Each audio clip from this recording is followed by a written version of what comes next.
प्रोष्ठेश विग्रह सुनिष्ठेवनोद्धत विशिष्टाम्बुचारि जलधे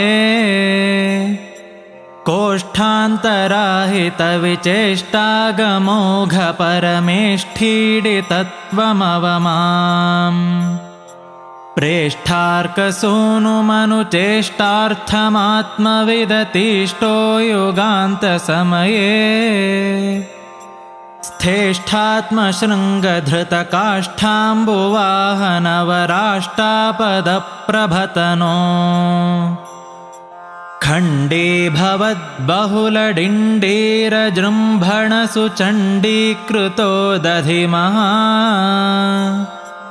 काण्डातिचित्रगतिशौण्डाद्य हैमरदभाण्डाप्रमेयचरित चण्डाश्वकण्ठमदशुण्डालदुर्हृदयगण्डाभिखण्डकरदो चण्डामरेशहयतुण्डाकृते दृशमखण्डामलं प्रदिश मे कूर्माकृते त्ववतु नर्मात्मपृष्ठधृतभर्मात्ममन्दरगिरे धर्मावलम्बन सुधर्मा सदा कलितशर्मा सुधावितरणात् तपो विद्यालयादि सद्गुणो घातराणां वादिराजगुणवृत्ते हयग्रीव तदाश्रया तपस्वाध्याय शुश्रूषा इष्टपूजावतम् ವಿಶ್ವೇಶನಿಷ್ಠದಪ್ಪನಿಗೆ ಪರಿವಾರ ಚಕ್ರವರ್ತಿ. ಅಂಬೃಣಿ ಗುರುಕುಲದ 5ನೇ ವರ್ಷದ ಸಂಭ್ರಮದಲ್ಲಿ ನಾವೆಲ್ಲ ಇದ್ದೀವಿ. ಇವತ್ತು 3ನೇ ದಿನ. 1ನೇ ದಿನ ನಾವು ಮೋಕ್ಷಕ್ಕೆ ಹೋಗಕ್ಕೆ ನಾವೇನೇನ್ ತಿಳ್ಕೋಬೇಕು, ನಾವ್ ಯಾವ ಕರ್ಮಗಳನ್ನ ಮಾಡ್ಬಾರ್ದು ಅಂತೆಲ್ಲ ತಿಳ್ಕೊಂಡ್ವಿ. ಹಾಗೆ ರಾಮಾವತಾರದಲ್ಲಿ, ವೇದವ್ಯಾಸವತಾರದಲ್ಲಿ ಏನೇನ್ ಸಂಶಯಗಳಿದೆ ಅದನ್ನೆಲ್ಲ ಪರಿಹಾರ ಮಾಡ್ಕೊಂಡ್ವಿ. ಇವತ್ 3ನೇ ದಿನ. ನವನೀತ ಚೋರ, ಗೋಪಿ ಜನಜಾರ ಅಂತ ಮುತ್ತ ಕರ್ಸ್ಕೊಳ್ಳೋ ಕೃಷ್ಣನ್ ಬಗ್ಗೆ ನಾವು ತಿಳ್ಕೊಳ್ಳೋಣ. ಮಹಾಭಾರತದ ಬಗ್ಗೆನೂ ನಾವು ತಿಳ್ಕೊಳ್ಳೋಣ. ಇದರಲ್ಲಿರೋ ಸಂಶಯಗಳನ್ನೆಲ್ಲ ನಾವು ಪರಿಹಾರ ಮಾಡ್ಕೊಳ್ಳೋಣ. ಇದನ್ನೆಲ್ಲ ಹೇಳಕ್ ಬರ್ತಿದ್ದಾರೆ ವೈಷ್ಣವಿ ವಾಗ್ದೇವಿ. ಕೃಷ್ಣಾಯ ವಾಸುದೇವಾಯ ಹರೆಯೇ ಪರಮಾತ್ಮನೆ ಪ್ರಣತ ಕ್ಲೇಶನಾಶಾಯ ಗೋವಿಂದಾಯ. ಇವತ್ತು ನಾನು ಮತ್ತೆ ವಾಗ್ದೇವಿ ಮಹಾಭಾರತ ತಾತ್ಪರ್ಯದಿಂದ 11, 12 ಮತ್ತು 13ನೇ ಅಧ್ಯಾಯ ಅಂಶಾವತರಣ, ಪಾಂಡವೋತ್ಪತ್ತಿ ಮತ್ತು ಕೃಷ್ಣಾವತಾರ, ಹಾಗೆ ಕಂಸವತಿ, ಈ 3 ಅಧ್ಯಾಯದ ಅನುವಾದವನ್ನ ಯಥಾಮತಿಯಾಗಿ ಮಾಡಿ. ಮೊದಲಿಗೆ 11ನೇ ಅಧ್ಯಾಯದಲ್ಲಿ ಚಂದ್ರವಂಶದ ವರ್ಣನೆಯನ್ನ ಮಾಡ್ತಾನೆ. ತುಂಬಾ ಜನ ಹೇಳ್ತಾರೆ ಚಂದ್ರವಂಶ ಅನ್ನೋದು ಸೂರ್ಯವಂಶದ ಕವಲೊಡೆದ ಭಾಗ, ಸೂರ್ಯವಂಶ ಮುಗಿದ್ಮೇಲೆ ಬಂದಿರೋದು ಅಂತ. ಆದ್ರೆ ಅದು ಸುಳ್ಳು. ಚಂದ್ರವಂಶ ಅನ್ನೋದು ಸೂರ್ಯವಂಶದ ಕವಲೊಡೆದ ಭಾಗ. ಯಾಕಂದ್ರೆ ಸೂರ್ಯವಂಶ ಹೇಗೆ ಶುರು ಆಯ್ತಂತೆ, ಬ್ರಹ್ಮನ ಮಗ ಮರೀಚಿ, ಮರೀಚಿಯ ಮಗ ಕಶ್ಯಪ, ಕಶ್ಯಪನ ಮಗ ಸೂರ್ಯ, ಸೂರ್ಯನ ಮಗ ವೈವಸ್ವತ ಮನು, ವೈವಸ್ವತ ಮನುವಿನ ಮಗ ಇಕ್ಷ್ವಾಕು. ಈ ಇಕ್ಷ್ವಾಕು ಹುಟ್ಟೋದ್ಕಿಂತ ಮುಂಚೆ ವೈವಸ್ವತ ಮನುವಿಗೆ ಸುದ್ಯುಮ್ನ ಅಂತ ಒಬ್ಬ ಮಗ ಇರ್ತಾನೆ. ಅವನು ಇಲಾವೃತ ಖಂಡಕ್ಕೆ ಹೋಗ್ತಾನೆ. ಇಲಾವೃತ ಖಂಡಕ್ಕೆ ಹೋದ್ರೆ ಗಂಡು ಹೆಣ್ಣಾಗಿ ಪರಿವರ್ತನೆಯನ್ನು ಹೊಂದುತ್ತೆ. ಆಗ ಈ ಸುದ್ಯುಮ್ನ ಹೆಣ್ಣಾಗಿ ಪರಿವರ್ತನೆ ಹೊಂದ್ತಾನೆ. ಹೆಣ್ಣಾಗಿ ಪರಿವರ್ತನೆ ಹೊಂದಿದಂತ ಈ ಸುದ್ಯುಮ್ನ ಸಂಘವನ್ನ ಚಂದ್ರನ ಮಗನಾದ ಬುಧ ಮಾಡ್ತಾನೆ. ಆಗ ಅವರಿದ್ದಿಂದ ಕುರುರವ ಹುಟ್ಟುತ್ತಾನೆ. ಇದೇ ಚಂದ್ರವಂಶವಾಗಿ ಮುಂದುವರಿಯುತ್ತೆ. ಒಟ್ಟಿನಲ್ಲಿ ಸುದ್ಯುಮ್ನ ಹೆಣ್ಣಾದಾಗ ಚಂದ್ರವಂಶ ಮುಂದುವರಿಯುತ್ತೆ, ಗಂಡಾದಾಗ ಸೂರ್ಯವಂಶ ಮುಂದುವರಿಯುತ್ತೆ. ಈ ವರವನ್ನ ರುದ್ರದೇವರು ಕೊಟ್ಟಿರ್ತಾರೆ. ಅಂದ್ರೆ ಸುದ್ಯುಮ್ನ 1 ತಿಂಗಳು ಗಂಡಾಗಿರು, 1 ತಿಂಗಳು ಹೆಣ್ಣಾಗಿರು. ಹೀಗೆ ಸುದ್ಯುಮ್ನ ಮತ್ತೆ ಚಂದ್ರನಿಂದ ಪುರೂರವ, ಸುದ್ಯುಮ್ನ ಮತ್ತೆ ಬುಧನಿಂದ ಪುರೂರವ ಹುಟ್ಟುತ್ತಾನೆ. ಆ ಪುರೂರವನಿಗೆ ಆಯು ಅನ್ನೋ ಮಗ ಬರ್ತಾನೆ. ಆ ಆಯುವಿಗೆ ನಹುಷ, ನಹುಷನ ಮಗ ಯಯಾತಿ. ಯಯಾತಿಗೆ 2 ಹೆಂಡತಿ, ದೇವಯಾನಿ ಮತ್ತೆ ಶರ್ಮಿಷ್ಠೆ. ದೇವಯಾನಿಯಲ್ಲಿ ಯಯಾತಿಗೆ ಯದು ಮತ್ತೆ ತುರುವಸು ಅಂತ 2 ಮಕ್ಕಳಾಗ್ತಾರೆ. ಯದುವಿನ ವಂಶದಲ್ಲಿ ಕಾರ್ತವೀರ್ಯಾರ್ಜುನಂತಹ ಪರಾಕ್ರಮ ರಾಜರುಗಳು ಬರ್ತಾರೆ. ಆಮೇಲೆ ಕೃಷ್ಣ ಭಕ್ತರಾದಂತಹ ಯಾದವರು, ಹಾಗೆ ಸಾಕ್ಷಾತ್ ಭಗವಂತನಿ ಕೃಷ್ಣನಾಗಿ ಆ ಯದು ವಂಶದಲ್ಲಿ ಅವತಾರವನ್ನ ಮಾಡ್ತಾನೆ. ಇನ್ನ ಶರ್ಮಿಷ್ಠೆಯಲ್ಲಿ ಯಯಾತಿಗೆ 3 ಜನ ಮಕ್ಕಳು ಹುಡ್ತಾರೆ, ದೃಶ್ಯು, ಅನು, ಪುರು ಅಂತ. ಈ ಪುರುವಿನ ವಂಶ ಅದೇ ಪಾಂಡವ ವಂಶವಾಗಿ ಪ್ರಸಿದ್ಧಿಯನ್ನ ಪಡೆಯುತ್ತೆ. ಅಲ್ಲಿ ದುಷ್ಯಂತ, ಭರತ, ಕುರು, ಪ್ರದೀಪನಂತಹ ಮಹಾರಾಜಾದಿರಾಜರು ಬರ್ತಾರೆ. ಈ ಪ್ರದೀಪನಿಗೆ 3 ಜನ ಮಕ್ಕಳು, ದೇವಾಪಿ, ಬಾಲ್ಹಿಕ, ಶಂತನು. ದೇವಾಪಿ ಹುಟ್ಟಿನಿಂದಲೇ ಚರ್ಮ ರೋಗಗ್ರಸ್ತನಾಗಿರ್ತಾನೆ. ಹಾಗಾಗಿ ಕಾಡಿಗೆ ಹೊರಟೋಗ್ತಾನೆ ತಪಸ್ಸಿಗಾಗಿ. ಇನ್ನ 2ನೇವರು ಬಾಲ್ಹಿಕ, ಅವನು ಕೂಡ ಪುತ್ರಿಕಾ ಪುತ್ರ ಧರ್ಮದಿಂದ ಕಾಡಿಗೆ ಹೊರಟೋಗ್ತಾನೆ. ಮೂರನೇವನು ಶಂತನು. ಇವನೇ ಸಣ್ಣವನಾಗಿದ್ದು ರಾಜ್ಯದ ಭಾರವಾಗಿ ಇವನೇ ವಹಿಸ್ಕೊತಾನೆ. ಈ ಶಂತನು ಯಾರು ಅಂದ್ರೆ ವರುಣನ ಅವತಾರ. ಈ ವರುಣ ಮತ್ತೆ ಗಂಗೆ ಸಮುದ್ರ ವಿಹರಿಸ್ಬೇಕಾದ್ರೆ ಅವ್ರು ಬ್ರಹ್ಮದೇವರಿಗೆ ನೀರನ್ನ ಹೆಚ್ಚಿರ್ತಾರೆ. ಆ ಕಾರಣದಿಂದ ಬ್ರಹ್ಮದೇವರ ಶಾಪ ಇತ್ತು. ಹಾಗಾಗಿ ಅವರಿಬ್ರು ಭೂಮಿಯಲ್ಲಿ ಹುಟ್ಟಿರ್ತಾರೆ. ವರುಣನಿಗೆ ಮಹಾಭಿಷೇಕ ಮತ್ತೆ ಶಾಂತತನು ಆಗುವಂತ ಶಾಪ ಕೊಟ್ಟಿರ್ತಾರೆ. ಗಂಗೆಗೆ ನೀನು ದೇವತಾ ಸ್ತ್ರೀಯಾಗಿ ಪತಿಯ ಸಂಘವನ್ನ ಮಾಡುವ ವರವನ್ನ ಕೊಟ್ಟಿರ್ತಾನೆ. ಅನ್ಕೋಬಹುದು ಇದೇನ್ ಶಾಪವನ್ನ ಕೊಟ್ಟಿರ್ತಾನೆ. ನೋಡೋರಿಗೆ ಅನ್ಸುತ್ತೆ ಇದೇನ್ ಶಾಪ ಅಲ್ಲ, ವರ ಅಲ್ವಾ? ಯಾಕಂದ್ರೆ ದೇವತಾ ಸ್ತ್ರೀಯಾಗಿ ತನ್ನ ಪತಿಯ ಸಂಘ ಮಾಡೋದು ಎಷ್ಟು ಒಳ್ಳೆ ವಿಷಯ ಅಲ್ವಾ? ಆದ್ರೆ ಅದು ಶಾಪ. ಯಾಕಂದ್ರೆ ದೇವತೆಗಳಿಗೆ ಮನುಷ್ಯರ ಸಂಘ, ಅವರ ಪತಿಯೇ ಮನುಷ್ಯನಾಗಿ ಹುಟ್ಟುದು ಕೂಡ ಆ ಮನುಷ್ಯನ ಸಂಘ ಅನ್ನೋದು ತುಂಬಾ ಸರಿ ಹೋಗಲ್ಲ ಅವರಿಗೆ. ನಮಗೆ ಮನುಷ್ಯರಿಗೆ ನಾಯಿಗಳನ್ನ ನೋಡಿದ್ರೆ ಹೇಗೋ ಹಾಗೆ ದೇವತೆಗಳಿಗೆ ಮನುಷ್ಯರು. ಹಾಗಾಗಿ ಅವಳಿಗೆ ಇಷ್ಟೇ ಅದು ಶಾಪ ಅಂತಲೇ ನಾವ್ ಅನ್ಕೋಬೇಕು. ಈಗ ಈ ಶಂತನು ಅಂತಲೇ ಯಾಕೆ ಹೆಸರು ಬಂತು? ಬ್ರಹ್ಮದೇವರು ಶಾಪ ಕೊಟ್ಟಿದ್ದು ಶಾಂತತನು ಆಗುತ್ತಲ್ವಾ ಅನ್ನೋ ಪ್ರಶ್ನೆಗೆ ವಾದಿರಾಜರ ಉತ್ತರವನ್ನ ಕೊಡ್ತಾರೆ. ನಿರುಕ್ತದ ಒಂದು ನಿಯಮ ಇದೆ. ಚಾಪರವು ವರ್ಣ ವಿಕಾರ ನಾಶವು. ವರ್ಣಗಳಿಗೆ ಎರಡು ರೀತಿಯಾದಂತಹ ಅವಸ್ಥೆಗಳು ಬರುತ್ತೆ. ಒಂದು ವರ್ಣಗಳು ನಾಶ ಹೊಂದುತ್ತೆ, ಇನ್ನೊಂದು ವಿಕಾರ ಹೊಂದುತ್ತೆ. ಇಲ್ಲಿ ಶಾಂತತನು ಅನ್ನೋ ಪದಕ್ಕೆ ದೀರ್ಘ ಶಕಾರ ಇದೆ, ಅಲ್ಲಿ ವಿಕಾರ ಹೊಂದಿ ಹ್ರಸ್ವ ಶಕಾರ ಆಗುತ್ತೆ, ಮತ್ತೆ ಒಂದು ತಕಾರ ನಾಶ ಹೊಂದುತ್ತೆ, ಆಗ ಶಂತನು ಅಂತ ಆಗುತ್ತೆ. ತುಂಬಾ ಪಾಠಗಳು ಶಾಂತನು ಅಂತ ಇದೆ, ಅದ್ಯಾವುದು ಸರಿಯಲ್ಲ. ಸರಿಯಾದ ಪಾಠ ಶಂತನು ಅಂತ ರಾಜರ ನಿರ್ಣಯವನ್ನ ಮಾಡ್ತಾರೆ. ಈ ಗಂಗೆ ಮತ್ತೆ ಶಂತನುವಿಗೆ ಮದುವೆ ಆಗುತ್ತೆ. ಆಗ ಗಂಗೆ ಶಂತನುಗೆ ಷರತ್ತುಗಳನ್ನ ಹಾಕ್ತಾಳೆ. ನಾನ್ ಯಾರು, ನಾನ್ ಏನ್ ಮಾಡ್ತಾ ಇದ್ದೀನಿ, ಯಾಕೆ ಮಾಡ್ತಾ ಇದ್ದೀನಿ, ಯಾವ ಕಾರಣವನ್ನು ಕೇಳ್ಬಾರ್ದು, ನಾನ್ ಮಾಡಿದ್ದಕ್ಕೆಲ್ಲ ತಲೆ ಆಡಿಸ್ಕೊಂಡಿರ್ಬೇಕು ಅಂತ. ಶಂತನು ಒಪ್ಪಿಗೆ ಇಲ್ಲೇ ಮದುವೆ ಆಗಿರ್ತಾನೆ. ಅವರಿಗೆ ಅಷ್ಟವಸುಗಳು ಮಕ್ಕಳಾಗಿ ಬರ್ತಾರೆ. ಅವ್ರೇ ಮಕ್ಕಳಾಗಿ ಬಂದ್ರು ಅಂದ್ರೆ ವಸಿಷ್ಠರ ಶಾಪ. ಅಲ್ಲಿ ವಸಿಷ್ಠರು ಹೇಗ್ ಶಾಪ ಕೊಟ್ರು ಅನ್ನೋ ಪ್ರಶ್ನೆ ಮತ್ತೆ. ಯಾಕಂದ್ರೆ ಅಷ್ಟವಸುಗಳಲ್ಲಿ ಅಗ್ನಿ ಬರ್ತಾನೆ, ಅವನು 15ನೇ ಕಕ್ಷೆ, ವಸಿಷ್ಠರು 16ನೇ ಕಕ್ಷೆ. ಉಳಿದ ವಸುಗಳೆಲ್ಲ 18ನೇ ಕಕ್ಷೆಯಲ್ಲಿ ಇದ್ರೂ ಕೂಡ ವಸಿಷ್ಠರ ಶಾಪ ಅಗ್ನಿಗೆ ಹೇಗ್ ತಗ್ತು ಅನ್ನೋ ಪ್ರಶ್ನೆ ಬರುತ್ತೆ. ಆಗ ಅಲ್ಲಿ ಉತ್ತರ ಕೊಡ್ತಾರೆ, ವಸಿಷ್ಠರು ಶಾಪನೇ ಕೊಟ್ಟಿಲ್ಲ, ಅವರೊಳಗೆ ನಿಂತು ಬ್ರಹ್ಮದೇವರಿಗೆ ಶಾಪ ಕೊಟ್ಟಿದ್ದು ಅಂತ. ಯಾಕಂದ್ರೆ ವಸಿಷ್ಠರ 100 ಜನ ಮಕ್ಕಳನ್ನ ವಿಶ್ವಾಮಿತ್ರ ಸಂಹಾರ ಮಾಡಿದ್ರು ಕೂಡ ವಸಿಷ್ಠರು ಒಂದು ಶಾಪವನ್ನ, ಒಂದು ಮಾತನ್ನು ಹೇಳಿಲ್ಲ. ಹೀಗಿರ್ಬೇಕಾದ್ರೆ ಕಾಮಧೇನುವನ್ನ ಅಪಹರಿಸ್ಲಿಕ್ಕೆ ಹೋದ ಆ ವಸುಗಳಿಗೆ ಶಾಪ ಕೊಡ್ತಿರ್ಲಿಲ್ಲ, ಬ್ರಹ್ಮದೇವರೇ ಅವರೊಳಗೆ ನಿಂತು ಶಾಪವನ್ನ ಕೊಟ್ಟಿದ್ದು ಅಂತ ಹೇಳ್ತಾರೆ. ಅಷ್ಟವಸುಗಳು ಮಕ್ಕಳಾಗಿ ಹುಟ್ಟಾಗ 7 ವಸುಗಳನ್ನು ಗಂಗೆ ಸಂಹಾರ, ಅವಳೇ ಕೊಲ್ತಾಳೆ, ಗಂಗೆಯಲ್ಲೇ ಹಾಕಿ ಕೊಲ್ತಾಳೆ. 8ನೇ ದಿನಾಮಕ ವಸು, ಅವ್ನು ಹುಟ್ಟಿದಾಗಲೂ ಕೂಡ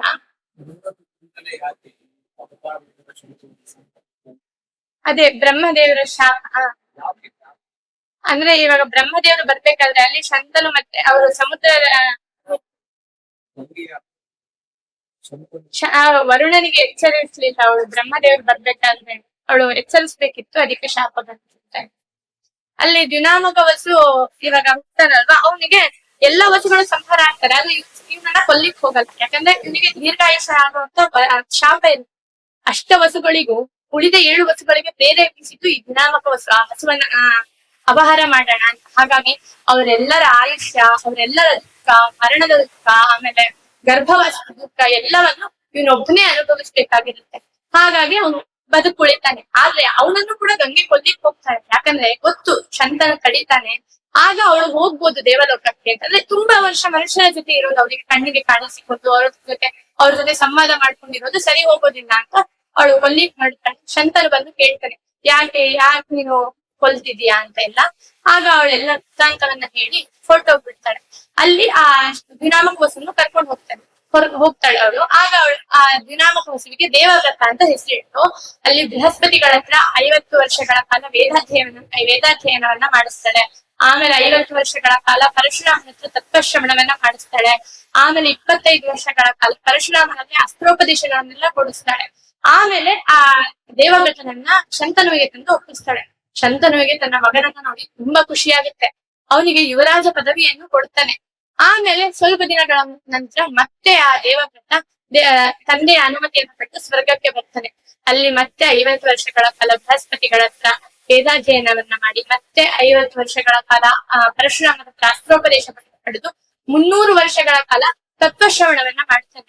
ಒಟ್ಟು ಭೀಷ್ಮ ಅಂದ್ರೆ ದೇವವ್ರತ ತನ್ನ 800 ವರ್ಷ ಜೀವಿತಾವಧಿಯಲ್ಲಿ 525 ವರ್ಷ ಬರೀ ಅಧ್ಯಯನವನ್ನ ನಡೆಸ್ತಾನೆ. ಹಾಗಾಗಿ ತುಂಬಾ ಜ್ಞಾನವಂತ ಸರ್ವಜ್ಞನಾಗಿದ್ದ ಭೀಷ್ಮ ಹೀಗೆ ಎಲ್ಲ ತನ್ನ ಅಧ್ಯಯನ ಮುಗಿಸಿ ಮರಳಿ ತಂದೆಯ ಬಳಿಗೆ ಬರ್ಬೇಕಾದ್ರೆ ಗಂಗೆ ಹೋಗಿರ್ತಾಳಲ್ವಾ, ಆ ಸಂದರ್ಭದಲ್ಲಿ ಶಂತನುವಿಗೆ ಸತ್ಯವತಿ ಅನ್ನೋ ಒಂದು ಬೆಸ್ತ ಕನ್ಯೆಯ ಮೇಲೆ ಮನಸ್ಸಾಗುತ್ತೆ. ಆದ್ರೆ ಆ ತಂದೆ ಸತ್ಯವತಿಯ ತಂದೆಯನ್ನ ಹೋಗಿ ಕೇಳ್ತಾನೆ, ನಿನ್ ಮಗಳನ್ನ ನಾನು ಮದ್ವೆ ಆಗ್ತೀನಿ ಅಂತ. ಆಗ ಆ ತಂದೆ ಹೇಳ್ತಾನೆ, ನನ್ನ ಮಗಳಲ್ಲಿ ಹುಟ್ಟುವ ಮಗ ರಾಜನಾಗಿದ್ರೆ ಮಾತ್ರ ನನ್ನ ಮಗಳನ್ನ ನಿನ್ ಮದ್ವೆ ಮಾಡಿಸ್ತೀನಿ. ಇದರಿಂದ ಅವನಿಗೆ ತುಂಬಾ ಬೇಜಾರಾಗುತ್ತೆ. ದೇವವ್ರತನಂತಹ ಪರಾಕ್ರಮಶಾಲಿ ಸರ್ವಜ್ಞನ ಮಗ ಇರ್ಬೇಕಾದ್ರೆ ಬೇರೆ ಮಕ್ಕಳನ್ನ ರಾಜನನ್ನಾಗಿ ಮಾಡೋದು ಅವನಿಗೆ ಇಷ್ಟ ಇರೋದಿಲ್ಲ. ಹಾಗಾಗಿ ಅವನು ತುಂಬಾ ಚಿಂತೆಗೊಳಗಾಗಿರ್ತಾನೆ. ಆಗ ದೇವವ್ರತನಿಗೆ ಈ ವಿಷಯ ಗೊತ್ತಾಗಿ ಅವನ ಸತ್ಯವತಿಯ ತಂದೆ ಹತ್ರ ಹೋಗಿ ಪ್ರತಿಜ್ಞೆಯನ್ನ ಮಾಡ್ತಾನೆ, ನಾನು ಮೂಢರೆ ರಚಕನಾಗಿರ್ತೀನಿ, ಆಜನ್ಮ ಬ್ರಹ್ಮಚಾರಿಯಾಗಿರ್ತೀನಿ, ಎಂದಿಗೂ ರಾಜ್ಯವನ್ನ ಸ್ವೀಕಾರ ಮಾಡುತ್ತಿಲ್ಲ. ಈ ಭೀಕರ ಪ್ರತಿಜ್ಞೆಯನ್ನ ನೋಡಿ ದೇವತೆಗಳೆಲ್ಲ ಅವನಿಗೆ ಭೀಷ್ಮ ಅಂತ ಹೆಸರನ್ನ ಇಡ್ತಾರೆ ಅಂತ ಹೇಳ್ತಾರೆ.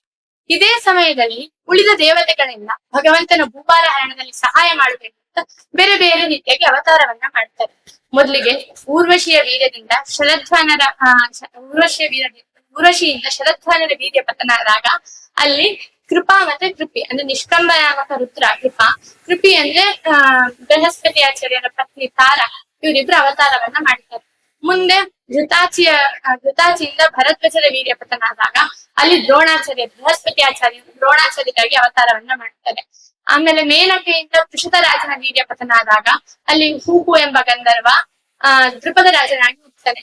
ಆಮೇಲೆ ಇದೇ ಕಾಲದಲ್ಲಿ ಹಾಹ ಎಂಬ ಗಂಧರ್ವನು ಕೂಡ ವಿರಾಟ ರಾಜನಾಗಿ ಅವತಾರವನ್ನ ಮಾಡ್ತಾನೆ. ಈಗ ಹಿಂದೆ ಸತ್ಯವತಿ ಮತ್ತೆ ಶಂತನುಗೆ ಈ ಭೀಷ್ಮ ಮದ್ವೆ ಮಾಡಿಸಿರ್ತಾನಲ್ವಾ, ಆದ್ರೆ ಈಗ ಅವನಿಬ್ಬರಿಗೆ ಮಕ್ಕಳಾಗ್ತಾರೆ. ಮೊದಲನೇ ಚಿತ್ರಾಂಗದ, ಎರಡನೇವನು ವಿಚಿತ್ರ ವೀರ್ಯ.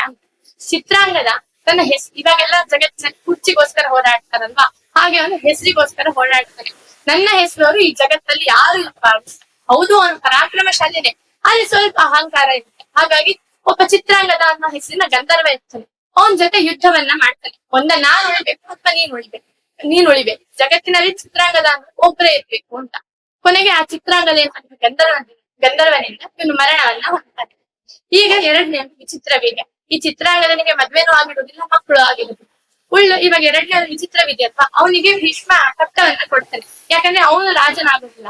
ಆದ್ರೆ ಈ ವಿಚಿತ್ರ ವೀರ್ಯ ಬದುಕಿದ್ರು ಸತ್ತಂಗಿರ್ತಾನೆ, ಯಾವಾಗ್ಲೂ ವಿಷಯಾಸಕ್ತನಾಗಿರ್ತಾನೆ. ರಾಜ್ಯಭಾರದಲ್ಲಿ ಸ್ವಲ್ಪನೂ ಅವನಿಗೆ ಆಸಕ್ತಿ ಇರೋದಿಲ್ಲ. ಬರೀ ಪಕ್ಕದಲ್ಲಿ ವಿಚಿತ್ರ ವೀರ್ಯನ ಕೂರಿಸಿ ಎಲ್ಲಾ ರಾಜ್ಯದ ಕೆಲಸಗಳನ್ನ ಭೀಷ್ಮನೇ ನೋಡಿಕೊಳ್ತಾ ಇರ್ತಾನೆ. ಈಗ ವಿಚಿತ್ರ ವೀರ್ಯನಿಗೆ ಮದ್ವೆ ಮಾಡ್ಬೇಕು, ಇಲ್ಲ ಕುರುವಂಶದಲ್ಲಿ ನಿಂತು ಹೋಗುತ್ತೆ. ಹಾಗಾಗಿ ಸಾಂಗ ಬ್ರಹ್ಮದತ್ತನ ಸ್ವಯಂವರದಲ್ಲಿ ಹೋಗಿ ಅಲ್ಲಿ ಕಾಶಿರಾಜನ ಮಕ್ಕಳಾದ ಅಂಬಿಕೆ, ಅಂಬಾಲಿಕೆ ಅಂತ 3 ಜನರನ್ನ ಅಲ್ಲಿರುವಂತಹ ಕ್ಷತ್ರಿಯರು, ಸಾಲ್ವರಾಜ ಎಲ್ಲರನ್ನು ಗೆದ್ದು ಭೀಷ್ಮ ತನ್ನ ತಮ್ಮನಿಗಾಗಿ ಕರ್ಕೊಂಡ್ ಬರ್ತಾನೆ. ಅಲ್ಲಿ ಅಂಬಿಕೆ, ಅಂಬಾಲಿಕೆಯನ್ನು ವಿಚಿತ್ರ ವೀರ್ಯನನ್ನ ಮದುವೆ ಆಗಿ ಒಪ್ಕೋತಾರೆ. ಆದ್ರೆ ಅಂಬೆ ಒಪ್ಕೊಳ್ಳಲ್ಲ. ಕಾರಣ ಏನು ಅಂದ್ರೆ, ಒಂದು, ಅವಳು ಮೂಲ ರೂಪದಲ್ಲಿ ದಿನಾಮಕ ವಸುವಿನ ಪತ್ನಿ. ಅವಳಿಗೆ ಶಾಪ ಇರುತ್ತೆ, ನಿನ್ನ ಪತಿಯ ಸಂಘ ಆಗೋದ್ ಬೇಡ, ಯಾವ ಪುರುಷನ ಸಂಘನೂ ನಿಂಗ ಆಗೋದ್ ಬೇಡ. ಹಾಗಾಗಿ ಅವಳು ಒಪ್ಕೊಳ್ಳಲ್ಲ. ಇನ್ನೊಂದು, ಅವರು ನಿಯತಪತಿ ಇರೋಳು, ಅಂದ್ರೆ ವರಾಂಗಿಗೆ ದಿನಾಮಕ ವಸುನೇ ನಿಯತಪತಿ. ಆದ್ರಿಂದ ದೇವತೆಗಳು ಯಾವತ್ತೂ ಕೂಡ ತಮ್ಮ ಪತಿಯನ್ನ ಬಿಟ್ಟು ಬೇರೆ ಮನುಷ್ಯರ ಸಂಘ, ಬೇರೆ ಪುರುಷರ ಸಂಘವನ್ನ ಮಾಡ್ಲಿಕ್ಕೆ ಇಚ್ಛಿಸೋದಿಲ್ಲ ಅನ್ನೋ ಕಾರಣವನ್ನು ಕೊಡ್ತಾರೆ. ಆಮೇಲೆ ಮತ್ತೆ ಅವಳು ಸಾಲ್ವರಾಜನ ಹತ್ರ ಹೋಗ್ತಾಳೆ, ನನ್ನ ಮದುವೆ ಆಗುತ್ತೆ. ಹಾಗೆ ಸಾಲ್ವನು ನೀನು ಭೀಷ್ಮನಿಂದ ಅಪಹರಿಸಲ್ಪಟ್ಟಿದ್ಯಾ, ಹಾಗಾಗಿ ನಿನ್ನ ನನ್ನ ಮದುವೆ ಆಗೋದಿಲ್ಲ ಅಂತ ಹೇಳ್ತಾನೆ. ಮತ್ತೆ ಸತತವಾಗಿ ಭೀಷ್ಮನ ಹತ್ರ ಬಂದು 6 ವರ್ಷಗಳ ಕಾಲ ಕಾಡಿಸ್ತಾಳೆ, ನೀನ್ ನನ್ನ ಮದುವೆ ಆಗಬೇಕು ಅಂತ. ಆದ್ರೆ ಭೀಷ್ಮ ತನ್ನ ಪ್ರತಿಜ್ಞೆಯನ್ನ ತುಂಬಾ ದೃಢವಾಗಿ ಅನುಸರಿಸ್ತಾ ಇರ್ತಾನೆ, ಹಾಗಾಗಿ ಒಪ್ಕೊಳ್ಳೋದಿಲ್ಲ. ಆಗ ಅವಳೊಂದು ಒಳ್ಳೆ ಉಪಾಯ ಮಾಡ್ತಾಳೆ. ಶಿಷ್ಯರ ಮನವನ್ನ ಪರಿವರ್ತನೆ ಮಾಡಲಿಕ್ಕೆ ಗುರುಗಳಿಂದ ಸಾಧ್ಯ ಅಂತ ಹೇಳಿ ಪರಶುರಾಮರ ಹತ್ರ ಹೋಗ್ತಾರೆ. ಪರಶುರಾಮನ ಶಿಷ್ಯ ಅಲ್ವಾ ಭೀಷ್ಮ. ಪರಶುರಾಮರ ಹತ್ರ ಹೋಗಿ, ನಿಮ್ಮ ಶಿಷ್ಯನನ್ನ ನನ್ನ ಮದುವೆ ಆಗಿ ಅಂತ ಹೇಳಿ, ಅಥವಾ ಅವನ ಸಂಹಾರನೆ ಮಾಡ್ಬೇಕು ಅಂತ ಕೇಳ್ಕೊತಾರೆ. ಆಗ ಅದಕ್ಕೆ ಪರಶುರಾಮ ದೇವರು ಒಪ್ಕೊಂಡ್ಬಿಡ್ತಾರೆ. ಬರ್ತಾರೆ ಭೀಷ್ಮನ ಜೊತೆ, ಅವನ ನೀನು ಒಪ್ಕೋ ಅಂತ ಹೇಳಲ್ಲ, ಆದ್ರೆ ಯುದ್ಧ ಮಾಡ್ತಾರೆ. ಯುದ್ಧ ಮಾಡಿ ಅವನೇನ್ ಸಂಹಾರ ಮಾಡಲ್ಲ, ತಾವೇ ಸೋತ ಹಾಗೆ ನಟನೆ ಮಾಡ್ತಾರೆ. ಯಾಕೆ ಹೀಗ್ ಮಾಡಿದ್ರು ಅಂದ್ರೆ, ಅವರಿಗೆ ಶಿಷ್ಯನ ಮೇಲೆ ತುಂಬಾ ಪ್ರೀತಿ. ಅವನಿಗೆ ಅಪಚಾರ ಆಗೋದು ಅವ್ರಿಗೆ ಇಷ್ಟ ಇರಲ್ಲ, ಅವನ ಪ್ರತಿಜ್ಞೆಯನ್ನ ಭಂಗ ಮಾಡ್ಲಿಕ್ಕೆ ಅವ್ರಿಗೆ ಇಷ್ಟ ಇರಲ್ಲ. ಹಾಗಾಗಿ ಸ್ವತಂತ್ರ ನಟನೆಯನ್ನ ಮಾಡ್ತಾರೆ. ಈಗ ಇಲ್ಲಿ ಒಂದು ಪ್ರಶ್ನೆ ಬರುತ್ತೆ, ಭಗವಂತ ಪರಶುರಾಮ ಅವರು ಶರಣಾಗತ ವತ್ಸಲ ಅಲ್ವಾ, ಯಾಕೆ ಅಂಬೆ ಶರಣಾಗತಳಾದ್ರೂ ಕೂಡ ಅವಳಿಗೆ ನ್ಯಾಯವನ್ನ ಕೊಡ್ಲಿಲ್ಲ ಅನ್ನೋ ಪ್ರಶ್ನೆ ಬರುತ್ತೆ. ಅದಕ್ಕೆ ಉತ್ತರವನ್ನ ಕೊಡ್ತಾರೆ, ಆ ಅಂಬೆ ನಂಗೆ ನನ್ನ ಪತಿಯ ಜೊತೆ ಸೇರಿಸು ಅಂತ ಹೇಳಿ ಇದೇ ಜನ್ಮದಲ್ಲಿ ಅಂತ ಕೇಳಿರ್ಲಿಲ್ಲ. ಹಾಗಾಗಿ ಮುಂದೆ ಶಾಪ ಎಲ್ಲ ಮುಗಿದ್ಮೇಲೆ ವರಾಂಗಿ ಮತ್ತೆ ದಿನಾಮಕವಸ್ಗೆ ಪರಶುರಾಮ ದೇವಿಗೆ ಮದುವೆಯನ್ನ ಮಾಡಿಸ್ತಾರೆ ಅಂತ ಹೇಳ್ತಾರೆ. ಇನ್ನೊಂದು ಕಾರಣ ಏನು ಅಂದ್ರೆ ಈ ಅವಳಿಗೆ ಈಗ ಈಗ ಈ ಜನ್ಮದಲ್ಲಿ ಅವಳು ತಪಸ್ ಮಾಡಿದ್ದಲ್ವಾ, ಅದಕ್ಕೆ ಅವಳಿಗೆ ಆ ಏನು ಅದಕ್ಕೆ ಬೆನಿಫಿಟ್ ಆಗಿಲ್ವಾ ಅವಳಿಗೆ ಅಂತ ಹೇಳಿದಾಗ ಅದಕ್ಕೂ ಫಲ ಸಿಕ್ತು. ಏನಂದ್ರೆ ಅವಳ ಆಯುಷ್ಯ ಅಂದ್ರೆ ಅಂಬೆ ಆಗಿದ್ದಾಗ ಅವಳ ಆಯುಷ್ಯ ಎಷ್ಟೊಂದು ಅವಳ ದಿನ ಬದುಕಿರ್ಬೇಕಾಗಿತ್ತು, ಅದನ್ನ ಕಡಿಮೆ ಮಾಡಿ ಬೇಗ ಬೇಗ ತನ್ನ ಶಾಪವನ್ನೆಲ್ಲ ಅನುಭವಿಸಿ ಮೂಲ ರೂಪಕ್ಕೆ ಸೇರ್ಲಿಕ್ಕೆ ಈ ಪರಶುರಾಮನ ದೇವರಿಗೆ ಶರಣಾಗತರಾಗಿತ್ತು, ಸಹಾಯ ಆಯಿತು ಅಂತ ಹೇಳ್ತಾರೆ. ಮುಂದೆ ಪರಶುರಾಮ ದೇವರ ಹತ್ರ ಇವಾಗ ಕೆಲಸ ಆಗಿಲ್ಲ ಅಂತ ಅಂಬೆ ಗೊತ್ತಾಗಿ ರುದ್ರದೇವರನ್ನ ಕುರಿತು ತಪಸ್ಸನ್ನ ಮಾಡ್ತಾಳೆ. ಆಮೇಲೆ ರುದ್ರದೇವರು ಬಂದು ನೀನು ಪುರುಷತ್ವವನ್ನ ಪಡಿ, ಪುರುಷ ಶರೀರವನ್ನ ಪಡಿ ಅಂತ ವರ ಕೊಡ್ತಾರೆ. ಆಮೇಲೆ ಒಂದು ಮಾಲೆಯನ್ನ ಕೊಟ್ಟು ಈ ಮಾಲೆಯನ್ನ ಯಾರು ಹಾಕೋತಾರೋ ಅವರು ಭೀಷ್ಮರ ಸಾವಿಗೆ ಕಾರಣರಾಗ್ತಾರೆ ಅಂತ ಹೇಳ್ತಾರೆ. ಅಂಬೆ ಆ ಮಾಲೆಯಾಗಿ ಹಿಡ್ಕೊಂಡು ಎಲ್ಲಾ ರಾಜರ ಹತ್ರ ಹೋಗ್ತಾಳೆ. ಆದ್ರೆ ಯಾವ ರಾಜರು ಕೂಡ ಆ ಮಾಲೆಯನ್ನ ಧರಿಸ್ಲಿಕ್ಕೆ ರೆಡಿ ಇರೋದಿಲ್ಲ. ಯಾಕಂದ್ರೆ ಅವರಿಗೆ ಭಯ, ಎಲ್ಲಿ ಆ ಭೀಷ್ಮ ಬಂದು ಹೊಡೆದಾಕ್ಬಿಡ್ತಾನೋ ನಮ್ನ ಅಂತ. ಕೊನೆಗೆ ದ್ರುಪದ ರಾಜನ ಹತ್ರ ಬರ್ತಾಳೆ. ದ್ರುಪದ ರಾಜನು ಒಪ್ಕೊಳ್ಳಲ್ಲ. ಆಗ ದ್ರುಪದ ರಾಜನ ದ್ವಾರದಲ್ಲಿ ಆ ಮಾಲೆಯನ್ನು ಯೋಗಾಗ್ನಿಯಿಂದ ತನ್ನ ದೇಹವನ್ನು ತ್ಯಾಗ ಮಾಡ್ತಾಳೆ. ಮತ್ತೆ ಇವಾಗ ಏನ್ ಮಾಡುದು? ಅದೇ ಸಮಯ ಅವಳು ಮತ್ತೆ ಮುಂದಿನ ಜನ್ಮದಲ್ಲಿ ಹುಟ್ತಾಳೆ. ಆಗ ಅವಳ ಹುಟ್ಟಿಗೆ ಸರಿಯಾಗಿ ದ್ರುಪದ ರಾಜ ತಪಸ್ಸನ್ನ ಮಾಡ್ತಾನೆ ರುದ್ರದೇವರ ಪುತ್ರ ಸಂತಾನಕ್ಕೋಸ್ಕರ. ರುದ್ರದೇವರು ಬಂದು ಹೇಳ್ತಾರೆ, ನಿಂಗೆ ಮಗ ಹುಟ್ಟಲ್ಲ, ಮಗಳು ಹುಟ್ಟುತ್ತಾಳೆ, ಆದ್ರೆ ಮುಂದೆ ಅವಳೇ ಮಗನಾಗಿ ಪರಿವರ್ತನೆ ಹೊಂದುತ್ತಾಳೆ. ದ್ರುಪದ ರಾಜನಿಗೆ ಏನು ಅರ್ಥ ಆಗಲ್ಲ. ಮುಂದೆ ಅವನು ಮಗಳು ಹುಟ್ಟುತ್ತಾಳೆ. ಅದೇ ಮಗಳು ಯಾರಕ್ಕೆ? ಅಂಬೆ ವರಾಂಗಿ ಮುಂದೆ ದ್ರುಪದ ರಾಜನಿಗೆ ಮಗಳಾಗಿ ಬರ್ತಾಳೆ. ಅವಳಿಗೆ ಶಿಖಂಡಿನಿ ಅಂತ ಹೆಸರಿಡ್ತಾರೆ. ಆಗ ಎಷ್ಟು ನಂಬಿಕೆ ದ್ರುಪದನಿಗೆ ಅಂದ್ರೆ ರುದ್ರದೇವರ ಮಾತಿನಲ್ಲಿ ಆ ಹುಡುಗಿ ಹೆಣ್ಣು ಮಗುವಿಗೆ ಚೌಲ ಉಪನಯನಾಗಿ ಹುಡುಗರಿಗೆ ಮಾಡ್ಬೇಕಾಗಿರೋ ಸಂಸ್ಕಾರಗಳನ್ನೆಲ್ಲ ಮಾಡ್ತಾನೆ. ಅಷ್ಟೇ ಅಲ್ಲದೆ ಹಿರಣ್ಯವರ್ಮ ಎನ್ನುವ ರಾಜನ ಮಗಳ ಜೊತೆ ಆ ಹುಡುಗಿಗೆ ಮದುವೆಯನ್ನು ಮಾಡಿಸ್ತಾನೆ. ಸ್ವಲ್ಪ ದಿನದ ನಂತರ ಆ ಹಿರಣ್ಯವರ್ಮ ರಾಜನಿಗೆ ಈ ವಿಷಯ ಗೊತ್ತಾಗುತ್ತೆ. ಆಗ ಅವನು ಹೇಳ್ತಾನೆ, ನಿನ್ನ ಪರಿವಾರ ಸಮೇತವಾಗಿ ನಾನು ಸಂಹಾರ ಮಾಡ್ತೀನಿ ಅಂತ. ಆಗ ದ್ರುಪದ ರಾಜನಿಗೆ ಚಿಂತೆ ಆಗುತ್ತೆ, ಏನಪ್ಪ ಮಾಡೋದು? ಈ ಚಿಂತೆಯನ್ನ ನೋಡ್ಲಿಕ್ಕಾಗದೆ ಈ ಶೀಕ ಋಷಿಗಳನ್ನ ಶರಣಾಗತರಾಗ್ತಾರೆ. ನನ್ನಿಂದ ಹೀಗೆ ನನ್ನ ತಂದೆಗೆ ಸಮಸ್ಯೆ ಬಂದಿದೆ, ಹೇಗಾದ್ರೂ ಪರಿಹಾರ ಮಾಡಿ. ಋಷಿಕರು ಹೇಳ್ತಾರೆ, ನಾನು ಋಷಿ, ನಾನೇನು ಮಾಡ್ಲಿಕ್ಕಾಗಲ್ಲ. ಆದ್ರೆ ಗಂಗಾ ದ್ವಾರಕ್ಕೆ ಹೋಗು, ಅಲ್ಲಿ ಗಂಧರ್ವರು ಇರ್ತಾರೆ. ಗಂಧರ್ವರು ಸ್ತ್ರೀ ಪುರುಷರ ಶರೀರವನ್ನ ವಿನಿಮಯ ಮಾಡ್ಕೋತಾ ಇರ್ತಾರೆ. ಅವ್ರ ಹತ್ರ ಹೋದ್ರೆ ಈ ಕೆಲ್ಸ ಆಗುತ್ತೆ ಅಂತ ಇವಳು ಗಂಗಾ ದ್ವಾರಕ್ಕೆ ಹೋಗ್ತಾಳೆ. ಅಲ್ಲಿ ತುಂಬುರು ಗಂಧರ್ವರ ರಾಜ ಇರ್ತಾನೆ. ಅವನಿಗೆ ಇನ್ನೊಂದು ಹೆಸರು ಸ್ಥೂಣಾಕರ್ಣ ಅಂತ. ಅವನ ಹತ್ರ ಹೋಗಿ ತನ್ನ ಎಲ್ಲಾ ವೃತ್ತಾಂತವನ್ನ ಹೇಳ್ತಾಳೆ. ಅವನಿಗೂ ತುಂಬಾ ಕಷ್ಟ ಪಡ್ತಿದ್ದಾಳೆ ಅಜ್ಜಿ, ತನ್ನ ದೇಹವನ್ನ ಕೊಡ್ಲಿಕ್ಕೆ ಒಪ್ಕೋತಾನೆ. ಅವಳ ದೇಹವನ್ನ ತಾನು ಸ್ವೀಕರಿಸಿ ತನ್ನ ದೇಹವನ್ನ ಅವಳಿಗೆ ಕೊಡ್ತಾನೆ. ಇಲ್ಲಿ ನಾವು ಒಂದು ತಿಳ್ಕೊಬೇಕಾದ ನೀತಿ ಏನಂತಂದ್ರೆ, ಪುರುಷರಿಗೆ ವರದಿಂದ ಅಥವಾ ಶಾಪದಿಂದ ಸ್ತ್ರೀ ಶರೀರ ಅನ್ನೋದು ಬರುತ್ತೆ. ಇವಾಗ ಉದಾಹರಣೆಗೆ ಊರ್ವಶಿಯ ಶಾಪದಿಂದ ಅರ್ಜುನನಿಗೆ ಅಜ್ಞಾತವಾಸ ಕಾಲದಲ್ಲಿ ಸ್ತ್ರೀ ಶರೀರ ಬಂದಿತ್ತು. ಆದ್ರೆ ಸ್ತ್ರೀಯರಿಗೆ ವರದಿಂದಾಗಿ ಶಾಪದಿಂದಾಗಿ ಯಾವತ್ತೂ ಪುರುಷ ಶರೀರ ಅನ್ನೋದು ಬರ್ಲಿಕ್ಕೆ ಸಾಧ್ಯನೇ ಇಲ್ಲ. ಸ್ತ್ರೀಣಾಂ ನೈವ ಹಿ ಪುಂಸ್ತ್ವಂ ಸ್ಯಾತ್ ಬಲವತ್ ಕಾರಣೇನಪಿ ಅಂತ ಆಚಾರ್ಯರು ಹೇಳ್ತಾರೆ. ಯಾಕೆ ಹೀಗೆ? ಮತ್ತೆ ಇವಾಗ ಬಂತಲ್ಲ ಶಿಖಂಡಿನಿಗೆ ಪುರುಷ ಶರೀರ ಅಂತ ಹೇಳಿದ್ರೆ ಅದಕ್ಕೆ ಒಂದು ದೃಷ್ಟಾಂತವನ್ನ ಕೊಡ್ತಾರೆ. ಒಬ್ರು ಯತಿಗಳು ಒಂದು ಗೃಹಸ್ಥನ ಮನೆಯನ್ನ ಪ್ರವೇಶಿಸಿದ ತಕ್ಷಣ ಆ ಗೃಹಸ್ಥನ ಮನೆ ಯತಿಗಳ ಮನೆ ಆಗೋದಿಲ್ಲ, ಬರೀ ಪ್ರವೇಶಿಸಿರ್ತಾರೆ ಅಷ್ಟೇ. ಹಾಗೆ ಈ ತುಂಬುರವಿನ ಶರೀರವನ್ನ ಶಿಖಂಡಿನಿ ಪ್ರವೇಶಿಸಿದಾಳೆ ಹೊರತು ಆ ಶರೀರನೇ ಅವಳದ್ದಲ್ಲ. ಇಷ್ಟು ಶರೀರ ಕೂಡ ಅವಳಲ್ಲಿ ಗಂಭೀರ ಧ್ವನಿ, ಸ್ಥೈರ್ಯ, ಧೈರ್ಯ, ನಡತೆಗಳು ಗಂಡು ಮಕ್ಕಳ ಬರ್ಲಿಕ್ಕೆ ತುಂಬುರುನೇ ಒಂದು ಅಂಶದಿಂದ ಅವಳ ಒಳಗೆ ಸೇರ್ಕೊಳ್ತಾನೆ. ಅವಳು ದ್ರುಪದ ರಾಜನ ಹತ್ರ ಹೋಗ್ತಾಳೆ. ಈ ಕಡೆ ತುಂಬುರು ಅವಳ ಹೆಣ್ಣಿನ ಶರೀರದಲ್ಲಿ ಕಾಡಿನಲ್ಲಿ ಇರ್ತಾನೆ. ಅದೇ ಸಂದರ್ಭದಲ್ಲಿ ಕುಬೇರ ಬರ್ತಾನೆ. ಇವನ ಈ ಹೆಣ್ಣಿನ ಶರೀರದಲ್ಲಿರುವ ಈ ತುಂಬುರುವನ್ನ ನೋಡಿ ಅವನಿಗೆ ಸಿಟ್ಟು ಬರುತ್ತೆ. ನಿನ್ನ ಚಾಪಲ್ಯದಿಂದ ಈ ಹೆಣ್ಣಿನ ಶರೀರವನ್ನ ಪಡೆದಿದ್ಯಾ, ಅದಕ್ಕೆ ನಾನು ನಿನ್ ಶಾಪ ಕೊಡ್ತಾ ಇದ್ದೀನಿ. ನಿನ್ನ ಗಂಡು ಶರೀರವನ್ನ ಪಡೆದಿರುವಂತಹ ಸ್ತ್ರೀ ಏನಿದ್ದಾಳೆ ಅವಳು ಯುದ್ಧದಲ್ಲಿ ಮರಣ ಹೊಂದುವ ಕೂಡ ನಿನಗೆ ನಿನ್ನ ಶರೀರ ಸಿಗೋದು ಬೇಡ ಶಾಪವನ್ನ ಕೊಡ್ತಾರೆ. ಇದು ಶಿಖಂಡಿನಿಗೆ ಒಳ್ಳೇದೇ ಆಗುತ್ತೆ. ಅವಳು ಮುಂದೆ ಯುದ್ಧದ ತನಕನೂ ಕೂಡ ಅವಳು ಮರಣವನ್ನ ಹೊಂದುವ ತನಕನೂ ಕೂಡ ಅವಳಿಗೆ ಪುರುಷ ಶರೀರನೇ ಇರುತ್ತೆ. ಇದಿಷ್ಟು ಅಂಬೆ ಕತೆ. ಇನ್ನು ಅಂಬಿಕೆ ಅಂಬಾಲಿಕೆಯರು ವಿಚಿತ್ರ ವೀರ್ಯನ ಮದ್ವೆ ಆಗಿರ್ತಾರಲ್ವಾ, ಹಾಗಾಗಿ ಆ ವಿಚಿತ್ರ ವೀರ್ಯನ ಅವ್ರ ಮದ್ವೆ ಆಗಿ ಒಂದ್ ಸ್ವಲ್ಪ ದಿನಕ್ಕೆ ವಿಚಿತ್ರ ವೀರ್ಯ ಮರಣವನ್ನ ಹೊಂದುತ್ತಾರೆ. ಈಗ ಮತ್ತೆ ಕುರುವಂಶ ನಿಲ್ಲೋ ಸ್ಥಿತಿ.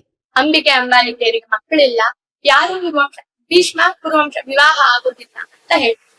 ಹಾಗಾಗಿ ಏನ್ ಮಾಡೋದು ಅಂತ ಗೊತ್ತಾಗಲ್ಲ. ಸತ್ಯವತಿ ವೇದವ್ಯಾಸರನ್ನ ಕರೆಸ್ತಾಳೆ. ವೇದವ್ಯಾಸರು ಬಂದು ನಿಯೋಗ ಪದ್ಧತಿಯಿಂದ ಈ ಇದ್ರಲ್ಲಿ ಮಕ್ಕಳನ್ನ ಅನುಗ್ರಹಿಸ್ತಾರೆ.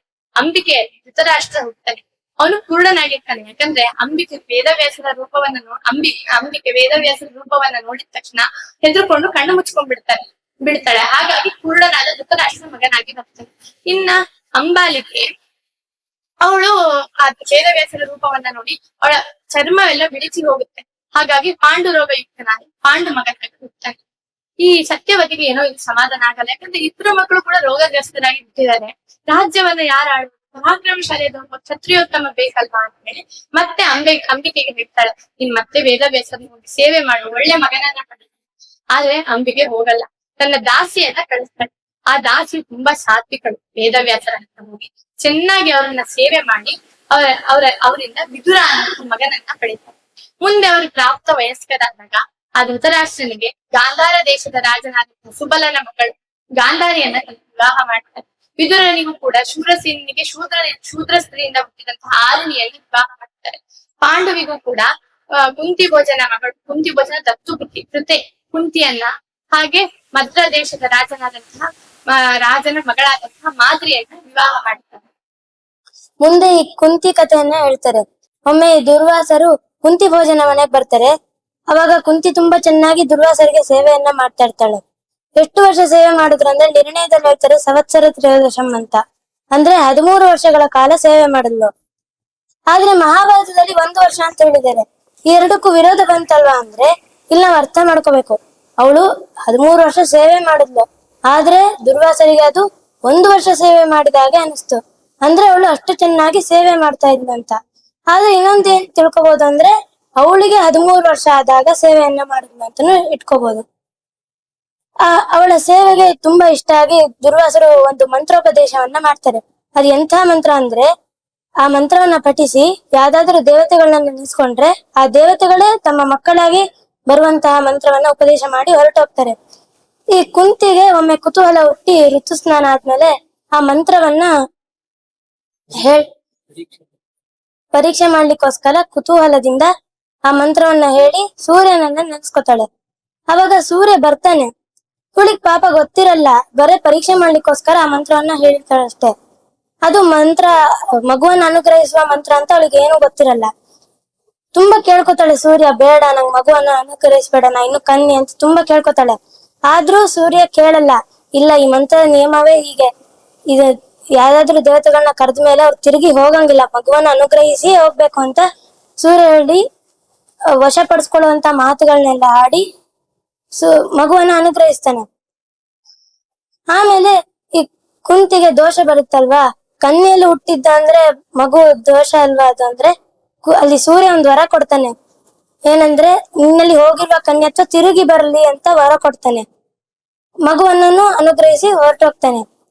ಇಲ್ಲಿ ಮಗುವಿಗೆ ದೋಷ ಬಂತು, ಯಾಕಂದ್ರೆ ಕನ್ಯೆಯಲ್ಲಿ ಹುಟ್ಟಿದ್ದು ಮಗು ಅಂದ್ರೆ ದೋಷ, ಕಾನೀನ ಎಂಬಂತ ದೋಷ ಬಂದೇ ಬರುತ್ತೆ. ಆದ್ರೆ ಎಲ್ಲರೂ ಹೇಳ್ತಾರೆ ವೇದವ್ಯಾಸ ದೇವರು ಕಾನೀನರು ಅಂತ. ವೇದವ್ಯಾಸ ದೇವರು ಕಾನೀನರಲ್ಲ. ಯಾಕೆಂದ್ರೆ ಸತ್ಯವತಿ ಪರಾಶರರು ಇಬ್ರು ಅಗ್ನಿ ಸಾಕ್ಷಾತ್ತಾಗಿ ಮದುವೆ ಆದ ಮೇಲೆ ವೇದವ್ಯಾಸ ದೇವರು ಅವರಲ್ಲಿ ಅವತಾರ ಮಾಡಿದ್ದು. ಹಾಗಾಗಿ ಅವ್ರು ಕಾನೀನರಲ್ಲ, ಕರ್ಣ ಕಾನೀನ. ಈಗ ದೋಷ ಬಂದಿದ್ದಕ್ಕೆ ಕುಂತಿಗೆ ಭಯ ಆಗುತ್ತೆ, ಎಲ್ಲಿ ಜನಾಪವಾದ ಬರುತ್ತೋ ಅಂತ. ಅದಕ್ಕೆ ಭಯದಿಂದ ಒಂದು ಪೆಟ್ಟಿಗೆಯಲ್ಲಿ ಆ ಮಗುವನ್ನ ಇಟ್ಟು, ಆಮೇಲೆ ಸಂಪತ್ತನ್ನ ಎಲ್ಲ ಇಟ್ಟು ಅಶ್ವ ಎಂಬಂತ ನದಿಯಲ್ಲಿ ತೇಲಕ್ ಬಿಡ್ತಾಳೆ. ಅಲ್ಲಿಂದ ಅದು ಗಂಗಾ ತೀರಕ್ಕೆ ಹೋಗುತ್ತೆ. ಗಂಗಾ ತೀರದಲ್ಲಿ ಒಂದು ಚಂಪಾನಗರ ಅಂತ ಒಂದು ನಗರ. ಆ ನಗರದಲ್ಲಿ ಅಧಿರಥ ಎಂಬಂತ ಸೂತ ಇರ್ತಾನೆ. ಅವನ್ ಬಂದು ಈ ಮಗುವನ್ನ ಪೆಟ್ಟಿಗೆಯಲ್ಲಿರುವ ಮಗುವನ್ನ ಚೆನ್ನಾಗಿ ಸಾಕಿ ಮುಂದೆ ಪರಶುರಾಮ ದೇವರ ಹತ್ರ ಒಳ್ಳೊಳ್ಳೆ ಜ್ಞಾನಗಳನ್ನೆಲ್ಲ ತಿಳ್ಕೊಳ್ತಾನೆ. ಈ ಕಡೆ ಈ ತಾಯಿ ಕುಂತಿ ಏನಲ್ಲ ಅಂದ್ರೆ ಪಾಂಡವನ್ನ ಮದ್ವೆ ಆಗಿ ಆ ಪಾಂಡು ತುಂಬಾ ಚೆನ್ನಾಗಿ ಭೂಮಿಯನ್ನ ಆಳ್ತಾ ಇರ್ತಾನೆ. ಅವಾಗ ಕಿಂದಮ ಋಷಿಗಳು ಬಂದು ಶಾಪ ಕೊಡ್ತಾರೆ. ಹಾಗಾಗಿ ಅವನು ವನವಾಸಕ್ಕೆ ಹೊರಟೋಗ್ತಾನೆ. ಈ ಕಡೆ ಎಲ್ಲಾ ದೇವತೆಗಳು ಭಗವಂತನಲ್ಲಿ ಪ್ರಾರ್ಥನೆ ಮಾಡ್ತಾ ಇರ್ತಾರೆ. ಏನಂದ್ರೆ ತುಂಬಾ ಜನ ದೈತ್ಯರು ಹುಟ್ಬಿಟ್ಟಿದ್ದಾರೆ. ಕಂಸ, ಜರಾಸಂಧ, ಹಂಸ, ಡಿಬಿಕ, 100 ಜನ ದುರ್ಯೋಧನಾದಿಗಳು, ಶಿಶುಪಾಲ, ದಂತವಕ್ರ, ಸಾಲ್ವ, ಕೀಚಕ ಮೊದಲಾದ ಎಲ್ಲಾ ದೈತ್ಯರು ಹುಟ್ಟಿದ್ದಾರೆ. ಅವ್ರನ್ನ ಸಂಹಾರ ಮಾಡ್ಬೇಕಾಗಿದೆ. ಬರೇ ಸಂಹಾರ ಮಾಡ್ಬೇಕಾದವ್ರು ಮಾತ್ರ ಅಲ್ಲ, ಉದ್ಧಾರ ಮಾಡಿಸ್ಕೋಬೇಕಾದ ದೇವತೆಗಳು ಹುಟ್ಟಿದ್ದಾರೆ. ವಸುದೇವ, ನಂದಗೋಪ, ಭಗದತ್ತ, ಸಾತ್ಯಕಿ, ಕೃತವರ್ಮ, ದೇವಕಿ, ಮೊದಲಾದ ಎಲ್ಲಾ ದೇವಾಂಶರುಳ್ಳ ದೇವತೆಗಳು ಹುಟ್ಟಿದ್ದಾರೆ. ಅವರನ್ನ ಉದ್ಧಾರ ಮಾಡ್ಬೇಕಾಗಿದೆ. ಹಾಗಾಗಿ ದಯವಿಟ್ಟು ಅವತಾರ ಮಾಡುವಂತ ಎಲ್ಲಾ ದೇವತೆಗಳು ಪ್ರಾರ್ಥನೆ ಮಾಡ್ತಾರೆ. ಈ ರೀತಿಯಾಗಿ ಆಚಾರ್ಯರು 11 ಅಧ್ಯಾಯವನ್ನ ಮುಗಿಸಿದ್ದಾರೆ. ಮುಂದೆ 12ನೇ ಅಧ್ಯಾಯ, ಅಲ್ಲಿ ಪಾಂಡವೋತ್ಪತ್ತಿ ಮತ್ತೆ ಕೃಷ್ಣಾವತಾರವನ್ನ ಹೇಳ್ತಾರೆ. ಹೇಗೆ ಮೊದ್ಲಿಗೆ ದೇವಕಿ ಮತ್ತೆ ವಸುದೇವರಿಗೆ ವಿವಾಹದ ಕಥೆಯನ್ನ ಹೇಳ್ತಾರೆ. ಕೃಷ್ಣಾವತಾರ ಆಗ್ಬೇಕು ಅಂದ್ರೆ ಅವ್ರ ತಂದೆ ತಾಯಿಗೆ ವಿವಾಹವನ್ನು ಹೇಳಿ ಅವರನ್ನ ಗೃಹ ಪ್ರವೇಶದ ಟೈಮಲ್ಲಿ ಸಂದರ್ಭದಲ್ಲಿ ಕಂಸ ಕರ್ಕೊಂಡು ಹೋಗ್ತಾ ಇರ್ತಾನೆ. ಆಗ ಕಂಸನಿಗೆ ಅಶರೀರವಾಣಿ ಆಗುತ್ತೆ, ಈ ದೇವಕಿ 8ನೇ ಗರ್ಭದಿಂದ ನಿನಗೆ ಮೃತ್ಯು ಇದೆ ಅಂತ. ಇದನ್ನ ಕೇಳಿ ಅವನಿಗೆ ತುಂಬಾ ಸಿಟ್ಟು ಬರುತ್ತೆ. ಆ ದೇವಕಿಯನ್ನ ಸಂಹಾರನೆ ಮಾಡ್ಬೇಕು ಅಂತ ಹೊರಡ್ತಾನೆ. ಆಗ ವಸುದೇವ ಹೇಳ್ತಾನೆ, ಇಲ್ಲ ಇಲ್ಲ ಅವಳನ್ನ ಕೊಲ್ಬೇಡ, ನಮ್ಗೆ ಹುಟ್ಟೋ ಎಲ್ಲಾ ಮಕ್ಕಳನ್ನು ನಿಂಗೆ ತಂದು ಒಪ್ಪಿಸ್ತೀವಿ ಅಂತ. ಅದಕ್ಕೆ ಅವನು ಬಿಡ್ತಾನೆ. ಆದ್ರೆ ಅವನಿಗೆ ನಂಬಿಕೆ ಇರಲ್ಲ. ಅದಕ್ಕೆ ಅವರಿಬ್ಬರನ್ನ ಬಂಧನದಲ್ಲಿ ಇಡ್ತಾನೆ. ಅವ್ರಿಗೆ ಹುಟ್ಟೋ ಎಲ್ಲಾ ಮಕ್ಕಳನ್ನು ಕೂಡ ಒಬ್ರೊಬ್ಬರನ್ನೇ ಸಾಯಿಸ್ತಾ ಹೋಗ್ತಾನೆ. ಈ ಕಡೆ ಪಾಂಡು ಮತ್ತೆ ಕುಂತಿಗೆ ವಿವಾಹ ಆಗಿರುತ್ತಲ್ವಾ, ಅವರಿಗೆ ಕಿಂದಮರ ಶಾಪ ಬಂದು ಪಾಂಡುವಿಗೆ ರಾಜ್ಯಭಾರದ ಆಸಕ್ತಿ ಹೊರಟೋಗ್ಬಿಡುತ್ತೆ. ಅವನು ಕಾಡಿಗೆ ಹೊರಟೋಗಿರ್ತಾನೆ. ಆಗ ಸ್ವಲ್ಪ ದಿನ ಕಾಡಿನಲ್ಲಿ ಸ್ವಲ್ಪ ತಪಸ್ಸನ್ನ ಮಾಡ್ತಾನೆ. ಆಮೇಲೆ ಅಲ್ಲಿ ಋಷಿಗಳೆಲ್ಲ ಇರ್ತಾರಲ್ವಾ, ಅವ್ರ ಹತ್ರ ಹೇಳ್ತಾನೆ, ನಂಗೆ ಜೀವನದಲ್ಲಿ ಇನ್ನೇನು ಇಲ್ಲ, ಋಷಿಗಳಿಗೆ ಅಪಚಾರ ಮಾಡಿದ್ದೀನಿ, ಅವರಿಂದ ಶಾಪ ಬಂದಿದೆ, ನನ್ ಮಕ್ಕಳು ಆಗಲ್ಲ, ನಾನು ಇದ್ದೇನ್ ಪ್ರಯೋಜನ, ನಾನು ಬ್ರಹ್ಮಲೋಕಕ್ಕೆ ಹೋಗ್ಬಿಡ್ತೀನಿ, ಶರೀರ ತ್ಯಾಗವನ್ನ ಮಾಡ್ತೀನಿ ಅಂತ ಹೇಳ್ತಾನೆ. ಆಗ ಋಷಿಗಳು ಹೇಳ್ತಾರೆ, ನಿಂಗೆ ಪುತ್ರ ಪ್ರಾಪ್ತಿ ಆಗದೆ ಮೋಕ್ಷ ಅನ್ನೋದು, ಸದ್ಗತಿ ಅನ್ನೋದು ಆಗೋದಿಲ್ಲ ಅಂತ. ಆಗ ಇಲ್ಲಿ ಪ್ರಶ್ನೆ ಬರುತ್ತೆ, ಪುತ್ರ ಸಂತಾನ ಆಗದೆ ಸದ್ಗತಿ ಅನ್ನೋದೇ ಆಗಲ್ವಾ? ಅಂದ್ರೆ ಬರೀ ಹೆಣ್ಮಕ್ಳು ಹುಟ್ಟಿದ್ರೆ ಮೋಕ್ಷನೇ ಆಗಲ್ವಾ ಅನ್ನೋ ಪ್ರಶ್ನೆ. ಅದಕ್ಕೆ ಉತ್ತರ ಹೇಳ್ತಾರೆ, ಪುತ್ರ ಸಂತಾನದಿಂದ ಮೋಕ್ಷ ಅಂತ ಏನೂ ಇಲ್ಲ. ಮೋಕ್ಷ ಅನ್ನೋದು ಭಕ್ತಿ, ಜ್ಞಾನ, ಧರ್ಮಾಚರಣೆಯಿಂದ ಸಿಗುವಂತದ್ದು. ಬರೀ ಮಗು ಹುಟ್ಟಿದ ಕೂಡಲೇ ಮೋಕ್ಷ ಆಗುತ್ತೆ ಅಂತ ಎಲ್ಲೂ ಇಲ್ಲ. ಮತ್ ಯಾಕೆ ಋಷಿಗಳು ಈ ರೀತಿಯಾಗಿ ಹೇಳಿದ್ರು ಅಂದ್ರೆ, ಪಾಂಡುವಿನ ಜನನ ಆಗಿರುವುದೇ ಪಾಂಡವರನ್ನ ಪಡೆಯಕ್ಕೋಸ್ಕರ. ಅವನ ಆ ಕೆಲಸವನ್ನ ಮಾಡಿದ್ರೆ ಬ್ರಹ್ಮಲೋಕಕ್ಕೆ ಹೋಗ್ತೀನಿ ಅಂದ್ರೆ ಅವನ ಅವತಾರದ ಉದ್ದೇಶನೇ ಪೂರ್ಣ ಆಗಲ್ಲ. ಹಾಗಾಗಿ ಅವನ ಋಷಿಗಳು ತಡಿತಾರೆ. ಆಗ ಅವನು ಹೇಳ್ತಾನೆ, ನಾನ್ ಹೇಗ್ ಮಕ್ಕಳನ್ನ ಪಡೀರಿ, ಕಿಂದಮರ ಶಾಪ ಇದೆ, ನಾನು ನನ್ನ ಪತ್ನಿಯನ್ನ ಸ್ಪರ್ಶ ಮಾಡಿದ್ರೇನೆ ಸಾವನ್ನ ಹೊಂದ್ತೀನಿ, ಹೇಗ್ ಮಕ್ಕಳನ್ನ ಪಡೆಯೋದು ಅಂತ. ಅದಕ್ಕೆ ಋಷಿಗಳು ಹೇಳ್ತಾರೆ, ನಿನ್ನ ಪತ್ನಿಯಲ್ಲಿ ನಿಯೋಗ ಪದ್ಧತಿಯನ್ನ ಮಕ್ಕಳನ್ನ ಪಡಿ ಅಂತ ಹೇಳ್ತಾರೆ. ಆಗ ಕುಂತಿ ಹತ್ರ ಬಂದು ಹೇಳ್ತಾನೆ, ಋಷಿಗಳೆಲ್ಲ ಈ ರೀತಿಯಾಗಿ ಹೇಳಿದರೆ ನಿಯೋಗ ಪದ್ಧತಿಯನ್ನ ಮಕ್ಕಳನ್ನ ಪಡೆಯೋಣ ನಾವು ಅಂತ. ಆಗ ಕುಂತಿ ತಕ್ಷಣ ಒಪ್ಕೊಳ್ಳೋದಿಲ್ಲ, ವಿಚಾರವಂತರು. ಅವಳು ಹೇಳ್ತಾಳೆ ಏನಂದ್ರೆ, ನಿಯತ ಪತಿ ಇರೋದು, ಇವಾಗ ಪಾಂಡು ಪರಾವಹ ಮರುತ್ತು, ಮೂಲ ರೂಪದಲ್ಲಿ ಈ ಕುಂತಿ ಅವನ ಪತ್ನಿ, ಇಬ್ರು ದೇವತೆಗಳು. ಹಾಗಾಗಿ ದೇವತೆಗಳಲ್ಲಿ ನಿಯತ ಪತಿ ಇರುತ್ತೆ, ಪತಿ ಪತ್ನಿ ಸಂಬಂಧ ಇರುತ್ತೆ. ಆ ನಿಯತ ಪತಿ ಇರೋರು ತಮ್ಮ ಪತಿಯನ್ನ ಬಿಟ್ಟು ಬೇರೆ ಪುರುಷರ ಸಂಘವನ್ನ ಮಾಡಿದ್ರೆ ದೊಡ್ಡ ಅನರ್ಥಕ್ಕೆ ಕಾರಣ ಆಗುತ್ತೆ. ತಮ್ಮ ಪತಿಗಿಂತ ಉತ್ತಮ ಅಧಮರ ಸಂಘವನ್ನ ಮಾಡಿದ್ರೆ ಅದು ಪರಲೋಕದಲ್ಲೂ ಬಂಧಕ್ಕಾಗುತ್ತೆ. ಉದಾಹರಣೆಗೆ ಶಚಿ, ಇಂದ್ರ ವಾಲಿಯಾಗಿದ್ದಾಗ ಶಚಿ ವಾಲಿಯ ಜೊತೆ ಇದ್ಲು. ಆದ್ರೆ ಸೂರ್ಯನ ಸಂಘವನ್ನು ಮಾಡಿದ್ಲು. ಅದರ ಫಲವಾಗಿ ಅವಳು ಮುಂದೆ ಶಚಿ ತನ್ನ ಮೂಲ ರೂಪವನ್ನ ಸೇರ್ಲಿಕ್ಕೆ ಆಗೋದಿಲ್ಲ. ಮತ್ತೆ ದ್ವಾಪರದಲ್ಲಿ ಅರ್ಜುನನಿಗೆ ಪತ್ನಿಯಾಗಿ ಬಂದು ಇಂದ್ರನ ಸೇವೆಯನ್ನ ಮಾಡಿ ಆಮೇಲೆ ಅವಳು ತನ್ನ ಮೂಲ ರೂಪವನ್ನ ಸೇರಿದ್ಲು. ಹಾಗಾಗಿ ಅದು ಪರಲೋಕಕ್ಕೆ ಬಂದಾಗುತ್ತೆ. ಹಾಗಿದ್ರೆ ತನ್ನ ಪತಿಗಿಂತ ಅಧಮರ ಸಂಘವನ್ನ ಮಾಡ್ಬೋದಾದ್ರೆ ಅದು ಅಷ್ಟೇನು ಬಾಧಕ ಆಗೋದಿಲ್ಲ. ಅಂದ್ರೆ ಪರಲೋಕದ ಅಷ್ಟೇನು ಬಾಧಕ ಆಗೋದಿಲ್ಲ, ಆದ್ರೆ ಇಹಲೋಕದಲ್ಲಿ ಅದನ್ನ ಅನುಭವಿಸ್ಬೇಕಾಗತ್ತೆ. ಉದಾಹರಣೆಗೆ ಅಹಲ್ಯೆ, ಗೌತಮರ ಪತ್ನಿ, ಇಂದ್ರನ ಸಂಘವನ್ನ ಮಾಡಿದ್ಲು. ಅವಳು ಮುಂದೆ ರಾಮನ ದರ್ಶನವನ್ನ ಮಾಡಿ ಮೋಕ್ಷಕ್ಕೆ ಹೋದ್ಲು. ಆದ್ರೆ ಇಹದಲ್ಲಿ 1000 ವರ್ಷಗಳ ಕಾಲ ಕಲ್ಲಿನಂತೆ ಇರ್ಬೇಕಾಯ್ತು. ಹಾಗಾಗಿ ನಿನ್ನ ಮಾತು ನಂಗೆ ಸರಿ ಅಂತ ಅನಿಸ್ತಾ ಇಲ್ಲ, ಆದ್ರೆ ಋಷಿಗಳ ಹಿರಿಯರ ಆದೇಶ ಇದೆ. ಆಮೇಲೆ ನಿನ್ನ ಪತಿ, ನಿನ್ನ ಮಾತನ್ನು ನಾನು ಉಲ್ಲಂಘನೆ ಮಾಡುವಂತಿಲ್ಲ. ಹಾಗಾಗಿ ನಾನು ಒಪ್ಕೋತೀನಿ, ನೀನೇ ಹೇಳು ಯಾವ ದೇವತೆಗಳಿಂದ ನನ್ನ ಮಕ್ಕಳನ್ನ ಪಡೀಲಿ ಅಂತ ಆ ದೇವತೆಗಳನ್ನ ಕರಿತೀನಿ ಅಂತ ಹೇಳ್ತಾರೆ. ಆಗ ಪಾಂಡು ಮೊದ್ಲಿಗೆ ಯೋಚನೆ ಮಾಡ್ತಾನೆ, ಒಬ್ಬ ರಾಜ ಅಂದ್ರೆ ಧರ್ಮನಿಷ್ಠನಾಗಿರ್ಬೇಕು, ಆಗ ರಾಜ್ಯ ತುಂಬಾ ಸುರಕ್ಷಿತವಾಗಿರುತ್ತೆ. ಹಾಗಾಗಿ ಧರ್ಮಾಧಿಪತಿ ಆದ್ರೆ ಯಮಧರ್ಮನನ್ನ ಮಗನಾಗಿ ಕರಿ ಅಂತ ಹೇಳ್ತಾರೆ. ಆಗ ಯಮಧರ್ಮ ಬಂದು ಕುಂತಿಗೆ ಯಮಧರ್ಮನನ್ನ ಕುಂತಿ ಕರೀತಾಳೆ. ಆಗ ಯಮಧರ್ಮ ಬಂದು ಯುಧಿಷ್ಠಿರ ಎಂಬಂತಹ ಮಗನನ್ನ ಅನುಗ್ರಹಿಸ್ತಾನೆ. ಮುಂದೆ ಯಾರು ಆ ಧರ್ಮವನ್ನ ರಕ್ಷಣೆ ಮಾಡ್ಬೇಕು ಅಂದ್ರೆ ಬಲ ಮತ್ತೆ ಜ್ಞಾನ ಎರಡು ಬೇಕು. ಬಲಜ್ಞಾನಾದಿಗಳಿಂದ ಸರ್ವೋತ್ತಮನಾದವನು ಯಾರು? ಭಗವಂತ ಒಬ್ಬನೇ. ಅವನನ್ನ ಮಗನಾಗಿ ಪಡೆಯೋಣ ಅಂತ ಯೋಚನೆ ಮಾಡೋದಾದ್ರೆ ಆಗಲ್ಲ. ಯಾಕಂದ್ರೆ ವೇದವ್ಯಾಸ ರೂಪದಿಂದ ಕುಂತಿಗೆ ಮಾವನಾಗಿದ್ದಾನೆ ಭಗವಂತ. ಮಾವ ಅಂದ್ರೆ ತಂದೆಯ ಸಮಾನ, ತಂದೆಯಿಂದ ಮಕ್ಕಳನ್ನ ಪಡಿಬಾರ್ದು. ಮುಂದೆ ಯಾರಿದ್ದಾರೆ ಅಂದ್ರೆ ಬಲಜ್ಞಾನಾದಿಗಳಿಂದ ಶ್ರೇಷ್ಠರಾದವರು ಅಂದ್ರೆ ಜೀವೋತ್ತಮರಾದ ವಾಯುದೇವರು. ಅವರನ್ನ ಮಗನಾಗಿ ಕರಿ ಅಂತ ಹೇಳ್ತಾರೆ. ಆಗ ವಾಯುದೇವರು ಅವಳು ಮಂತ್ರವನ್ನ ಹೇಳಿ ವಾಯುದೇವರನ್ನ ಕರೀತಾಳೆ. ವಾಯುದೇವರು ಬಂದು ಕೇವಲ ಸ್ಪರ್ಶ ಮಾಡಿದ ತಕ್ಷಣ ಭೀಮ ಅವತಾರವನ್ನ ಮಾಡ್ತಾನೆ. ಮುಂದೆ ಮೂರನೇ ಮಗು ಯಾವುದು ಅಂತ ಹೇಳಿದ್ರೆ ಆಗ ಮತ್ತೆ ಪಾಂಡು ಹೇಳ್ತಾನೆ, ಈಗ ಬಲದಿಂದ ಒಬ್ಬ ಹೋರಾಟ ಮಾಡ್ತಾ ಇರ್ತಾನೆ ಒಂದು ಕಡೆ, ಆದ್ರೆ ಇನ್ನೊಂದು ಕಡೆಯಿಂದ ಶತ್ರುಗಳು ಅಟ್ಯಾಕ್ ಮಾಡ್ಬಿಟ್ರೆ ಆಗ ಅವ್ರ ಜೊತೆ ಯುದ್ಧ ಮಾಡಕ್ ಇನ್ನೊಬ್ಬ ಬೇಕಲ್ವಾ, ಹಾಗಾಗಿ ಇನ್ನೊಬ್ಬ ಬಲಜ್ಞಾನಾದಿಗಳಿಂದ ಶ್ರೇಷ್ಠನಾದ ಮಗನನ್ನ ಪಡಿ ಅಂತ.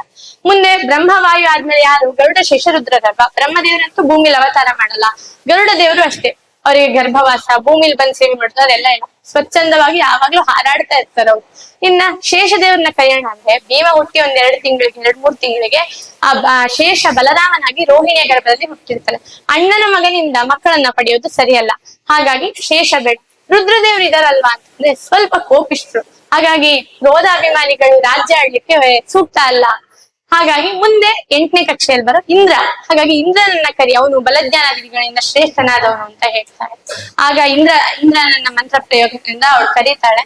ಇಂದ್ರ ಬಂದು ಅರ್ಜುನನ್ನ ಅನುಗ್ರಹಿಸಿದ್ರು. ಆಗ ಮಾದ್ರಿ ಇನ್ನೊಬ್ಬಳು ಪತ್ನಿ ಇರ್ತಾಳಲ್ವಾ ಪಾಂಡುವಿಗೆ, ಅವಳು ಕೇಳ್ಕೊತಾಳೆ, ನಿಂಗ್ ಮಾತ್ರ ಮಕ್ಕಳಾಗಿದೆ, ನನ್ ಮಕ್ಕಳಾಗಿಲ್ಲ, ನಂಗೂ ಮಂತ್ರೋಪದೇಶವನ್ನ ಮಾಡಿ, ನಾನು ಮಕ್ಕಳನ್ನ ಪಡಿತೀನಿ ಅಂತ.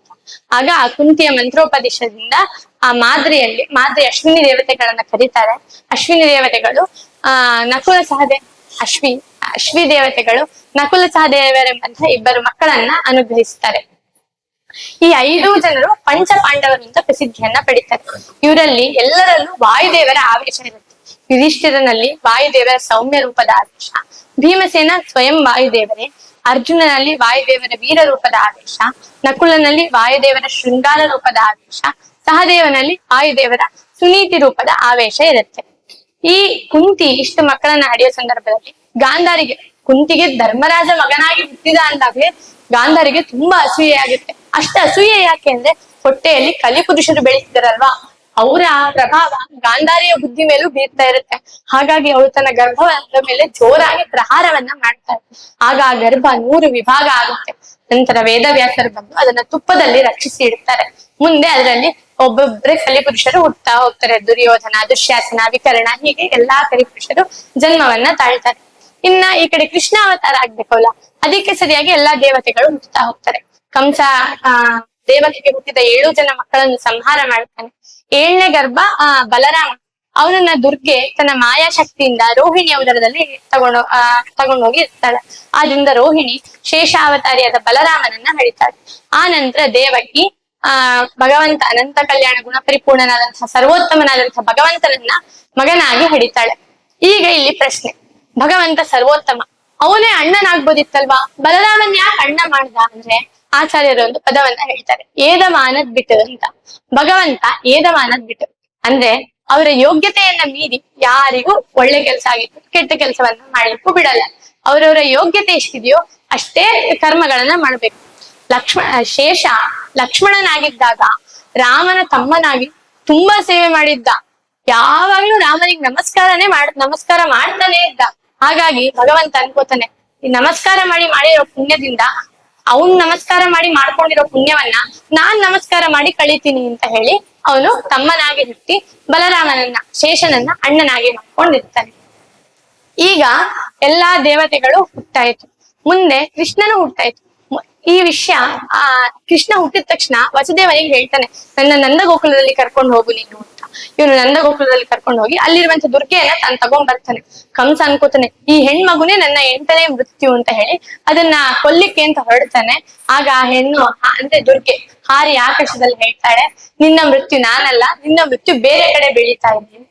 ಇದನ್ನ ಕೇಳಿ ಕಂಸನಿಗೆ ತುಂಬಾ ಸಿಟ್ಟು ಬರುತ್ತೆ. ಎಲ್ಲಾ ಮಂತ್ರಿಗಳನ್ನ ಕರೆದು ದುರ್ಗೆ ಈ ರೀತಿಯಾಗಿ ಹೇಳಿದ್ಲು, ನನ್ನ 8ನೇ ಮೃತ್ಯು ತಪ್ಪಿಸ್ಕೊಂಡು ಹೋಗ್ಬಿಟ್ಟಿದೆ ಅಂತ ಹೇಳ್ತಾನೆ.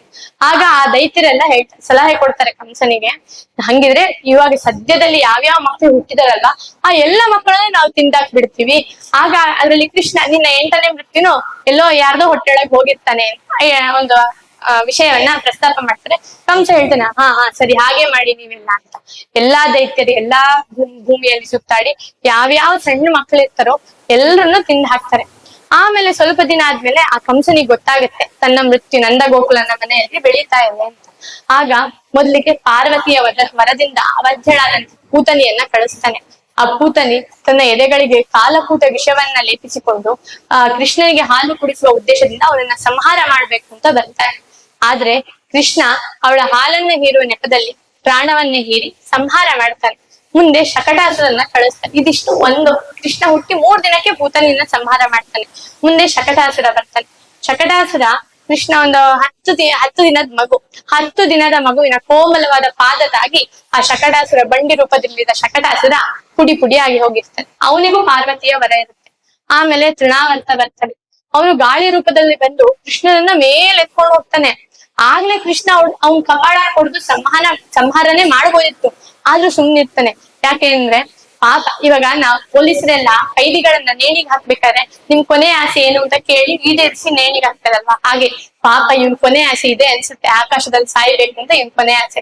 ಹಾಗಾಗಿ ಇರ್ಲಿ ಬಿಡಿ ನನ್ನೇ ಕರ್ಕೊಂಡು ಹೋಗ್ತಿದ್ದಾರೆ ಅಂತ ಸುಮ್ನಿದ್ದ. ಆಕಾಶದ ತನಕ ಕೃಷ್ಣನ ತೃಣಾವರ್ತ ಕರ್ಕೊಂಡು ಹೋಗ್ತಾನೆ. ಇಲ್ಲಿ ವಾದಿರಾಜರ ರುಕ್ಮಿಣೀಶ ವಿಜಯದಲ್ಲಿ ಒಂದು ವಿಷಯವನ್ನ ಹೇಳ್ತಾರೆ. ಈ ತೃಣಾವರ್ತನನ್ನ ಒಬ್ಬ ಕೆಟ್ಟ ಕುವಾದಿಗೆ ಹೋಲಿಸ್ತಾರೆ. ಹೇಗೆ ಒಬ್ಬ ಕೆಟ್ಟ ವಾದಿ ತನ್ನ ಶುಷ್ಕವಾದ ಕೆಟ್ಟ ಯುಕ್ತಿಗಳಿಂದ ಎಲ್ಲಾ ಸಜ್ಜನರ ಬುದ್ಧಿಗಳಿಗೂ ಮಂಕನ್ನ ಹಿಡಿಸ್ತಾನೆ. ಅವನ ದೊಡ್ಡ ಧ್ವನಿಯಿಂದ ಮಾಡುವಂತಹ ಕೆಟ್ಟ ಪ್ರವಚನದಿಂದ ಇಡೀ ಜನರಿಗೆ ಸಜ್ಜನರ ಪ್ರವಚನ ಏನಿದೆ, ಸಜ್ಜನರ ವಿಷಯಗಳು, ಹರಿ ಸರ್ವೋತ್ತಮ ಅನ್ನೋ ವಿಷಯಗಳು ಯಾವುದು ಕೇಳಿಸದೇ ಇರೋ ಹಾಗೆ ಮಾಡ್ತಾನೆ. ಸರ್ವೋತ್ತಮನಾದ ಭಗವಂತ ಯಾರಿಗೂ ಒಲಿಯದ ಹಾಗೆ, ಯಾರ ಕಣ್ಣಿಗೂ ಕಾಣಿಸದೇ ಇರುವ ಹಾಗೆ ಮಾಡ್ತಾನೆ. ಹಾಗೆ ಈ ತೃಣಾವರ್ತನ್ ಕೂಡ ಮೊದ್ಲಿಗೆ ಎಲ್ಲಾ ನನ್ನ ಗೋಪಿಕೆಯರ ಕಣ್ಣುಗಳಿಗೆ ಮಣ್ಣನ್ನ ಎತ್ತಾನೆ. ಕೃಷ್ಣ ಯಾರಿಗೂ ಕಾಣದೇ ಇರೋ ಹಾಗೆ ಮಾಡ್ತಾನೆ. ಆಮೇಲೆ ಸರ್ವೋತ್ತಮನಾದ ಕೃಷ್ಣನನ್ನ ಯಾರ ಕೈಗೂ ಸಿಗದೇ ಇರೋ ಹಾಗೆ ಆಕಾಶಕ್ಕೆ ಕರ್ಕೊಂಡು ಹೋಗ್ತಾನೆ. ಆಗ ಕೃಷ್ಣ ಅನ್ಕೋತಾನೆ, ಅದೇ ಮೊದಲನೇ ಅಧ್ಯಾಯದಲ್ಲಿ ಬಂದಿತ್ತಲ್ಲ, ಅಯೋಗ್ಯ ಮಿಚ್ಚನ್ ಪುರುಷ ಪತತ್ಯ ಸಂಶಯ ಅಂತ. ಇವನು ಅಸುರ, ಅಂದಂತ ಮಸಿಗೆ ಹೋಗೋನು. ಇವನಿಗೆ ಯಾಕೆ ವಿಷ್ಣು ಪದ, ಆಕಾಶ ತನಕ ಬಂದಿದ್ದಾನಲ್ವಾ, ಆಕಾಶ ಅಂದ್ರೆ ವಿಷ್ಣು ಪದ, ಇವನಿಗೆ ಯಾಕೆ ಬೇಕು ವಿಷ್ಣು ಪದ ಅಂತ ಹೇಳಿ ಅಲ್ಲಿಂದ ತಳ್ಳಿ ಕೆಳಗೆ ಬೀಳಿಸಿ ಆ ತೃಣಾವರ್ತನನ್ನ ಸಂಹಾರ ಮಾಡ್ತಾನೆ. ಆಮೇಲೆ ಕೃಷ್ಣನ್ಗೆ ಇಷ್ಟವಾದಂತ ವಿಷಯ ಕಳ್ಳತನ. ಅಂದ್ರೆ ಎಲ್ಲಾ ಗೋಪಿಕೆಯರ ಮನೆಗೆ ಹೋಗಿ ಬೆಣ್ಣೆಯನ್ನ ಕದ್ದ. ಎಲ್ರು ಹೇಳ್ತಾರೆ ಕೃಷ್ಣ ಹೇಗ್ ಕಳ್ಳತನ ಮಾಡ್ತಾನೆ, ಕಳ್ಳತನ ಮಹಾಪಾಪ ಅಂತ ಅವನೇ ಹೇಳಿ ಅವ್ನ್ ಕಳ್ಳತನ ಮಾಡೋದ್ ಸರಿನಾ ಅಂತ. ಅದಕ್ಕೊಂದು ದೃಷ್ಟಾಂತ ಹೇಳ್ತೀನಿ. ಈಗ ಒಬ್ಬ ತಂದೆದ್ದು ಒಬ್ಬ ಅಪ್ಪ ಇರ್ತಾನೆ, ಅವನದೊಂದು ಚಾಕ್ಲೇಟ್ ಅಂಗಡಿ ಇರುತ್ತೆ. ಆ ಅಪ್ಪನಿಗೆ ಒಬ್ಬ ಮಗ ಇರ್ತಾನೆ.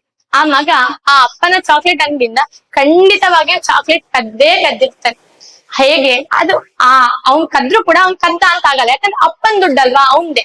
ಹಾಗೆ ಇಲ್ಲಿ ಕೃಷ್ಣನು ಕೂಡ ನಂದಗೋಕುಲದಲ್ಲಿರೋ ಎಲ್ಲಾ ಬೆಣ್ಣೆಯನ್ನು ಕದ್ರು ಕೂಡ ಅದೇನು ಅವ್ರದಲ್ಲ, ಅವನದೇ ಬೆಣ್ಣೆ ಅಲ್ವಾ, ಅವನೇ ಎಲ್ಲಾ ಸೃಷ್ಟಿಕರ್ತ. ಹಾಗಾಗಿ ಅದು ಕದ್ದ ಅನ್ನೋದು ಕದ್ದ ಅನ್ನೋ ವಿಷಯನಲ್ಲಿ ಬರಲ್ಲ. ಇನ್ನ ಕದ್ದ ಅಂತ ಇಟ್ಕೊಂಡ್ರು ಕೂಡ ಲೋಕಾನುಕರಣೆ, ವಯೋಧರ್ಮ, ಸಣ್ಣ ಮಕ್ಕಳಾಗಿದ್ದಾಗ ಎಲ್ರು ಕೂಡ ಕದ್ದಿರ್ತಾರೆ. ಹಾಗಾಗಿ ಕೃಷ್ಣ ತನ್ನ ಲೀಲೆಯನ್ನ ತೋರಿಸ್ಲಿಕ್ಕೆ ಕದ್ದಿದ್ರು. ಚಾಕ್ಲೇಟ್ ದುಡ್ಡು ಎಲ್ಲ.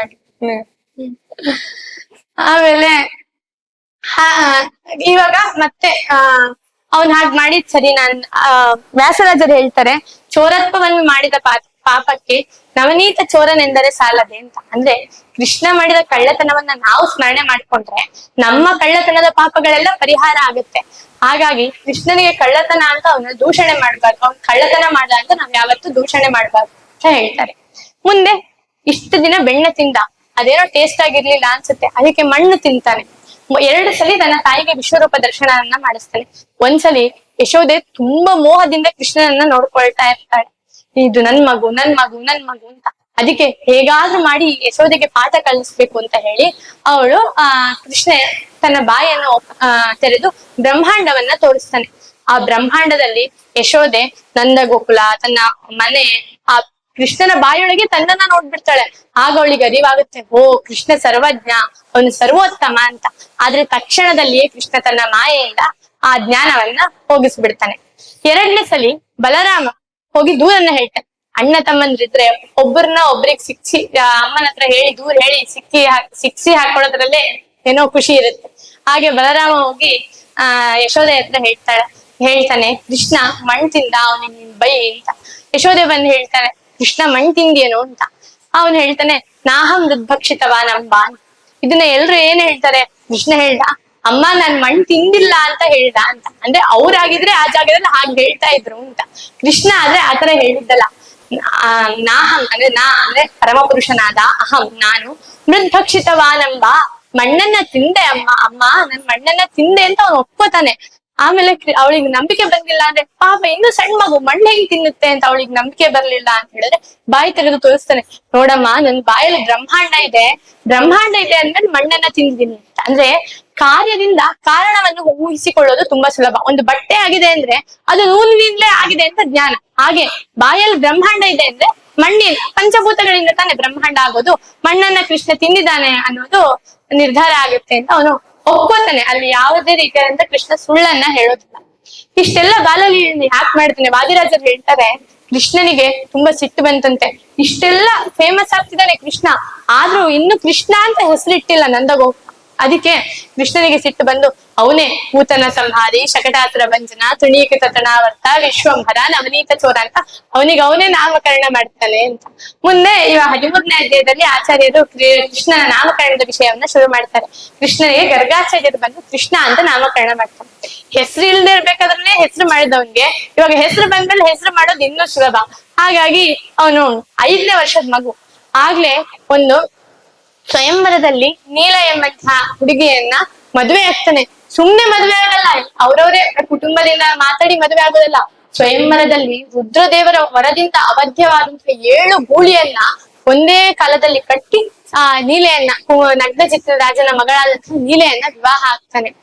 ಆಮೇಲೆ 5 ವರ್ಷಕ್ಕೆ ಇದು 7ನೇ ವರ್ಷಕ್ಕೆ ಇವನಿಗೆ 10 ಲಕ್ಷ ಜನ ಮಕ್ಕಳು. ಇದು ಹೇಗಪ್ಪ ಸಾಧ್ಯ? ಕೃಷ್ಣ ಅಂದ್ರೆ ಅಷ್ಟೊಂದ್ ಜನ ಗೋಪಿಕೆಯರ ಸಂಘ ಮಾಡಿದ್ದ, ಅವನು ಕಾಮುಕನ ಅನ್ನೋ ಪ್ರಶ್ನೆ ಬರುತ್ತೆ. ಅದಕ್ಕೆ ವಾದಿರಾಜರು ಹೇಳ್ತಾರೆ ಲಕ್ಷ್ಮೀ ಶೋಭನೆಯಲ್ಲಿ, 10 ವರ್ಷದ ಕೆಳಗೆ ಮಕ್ಕಳಾಟಿಕೆಯಲ್ಲಿ ಚಿತ್ತ ಸ್ತ್ರೀಯರಿಗೆ ಎರಗುವರೆ ಅತ್ತಿಯಿಂದ ಅರ್ಚಿಸಿದ ಗೋಕುಲದ ಕನ್ಯೆಯರ ಸತ್ಯ ಸಂಕಲ್ಪ ಬರೆತಿದ್ದ ಅಂತ. ಕೃಷ್ಣ ಯಾಕೆ ಹಾಗೆ ಮಾಡ್ದ ಅಂದ್ರೆ, ಆ ಗೋಪಿಕಾ ಸ್ತ್ರೀಯರೇ ವರವನ್ನ ತಪಸ್ಸು ಮಾಡಿದ್ರು, ನಮ್ಗೆ ಕೃಷ್ಣನ ಅಂಗ ಸಂಘ ಬೇಕು ಅಂತ. ಅದ್ರಲ್ಲೂ ಕಾಂಪಿಟೇಷನ್, ನಮ್ಗೆ ಫಸ್ಟ್ ಬೇಕು, ನಮ್ಗೆ ಕೃಷ್ಣ ಮೊದಲು ನಮ್ ಸಂಘ ಮಾಡ್ಬೇಕು ಅಂತ. ಹಾಗಾಗಿ ಕೃಷ್ಣ ಅವರನ್ನ ಅನುಗ್ರಹ ಮಾಡ್ಲಿಕ್ಕೋಸ್ಕರ ಅವರ ಅಂಗಸಂಗವನ್ನ ಮಾಡಿದ. ಇನ್ನ ಒಂದು ಗೋಪಿಕಾ ಸ್ತ್ರೀಯರಲ್ಲಿ 10 ಲಕ್ಷ ಜನ ಮಕ್ಕಳು.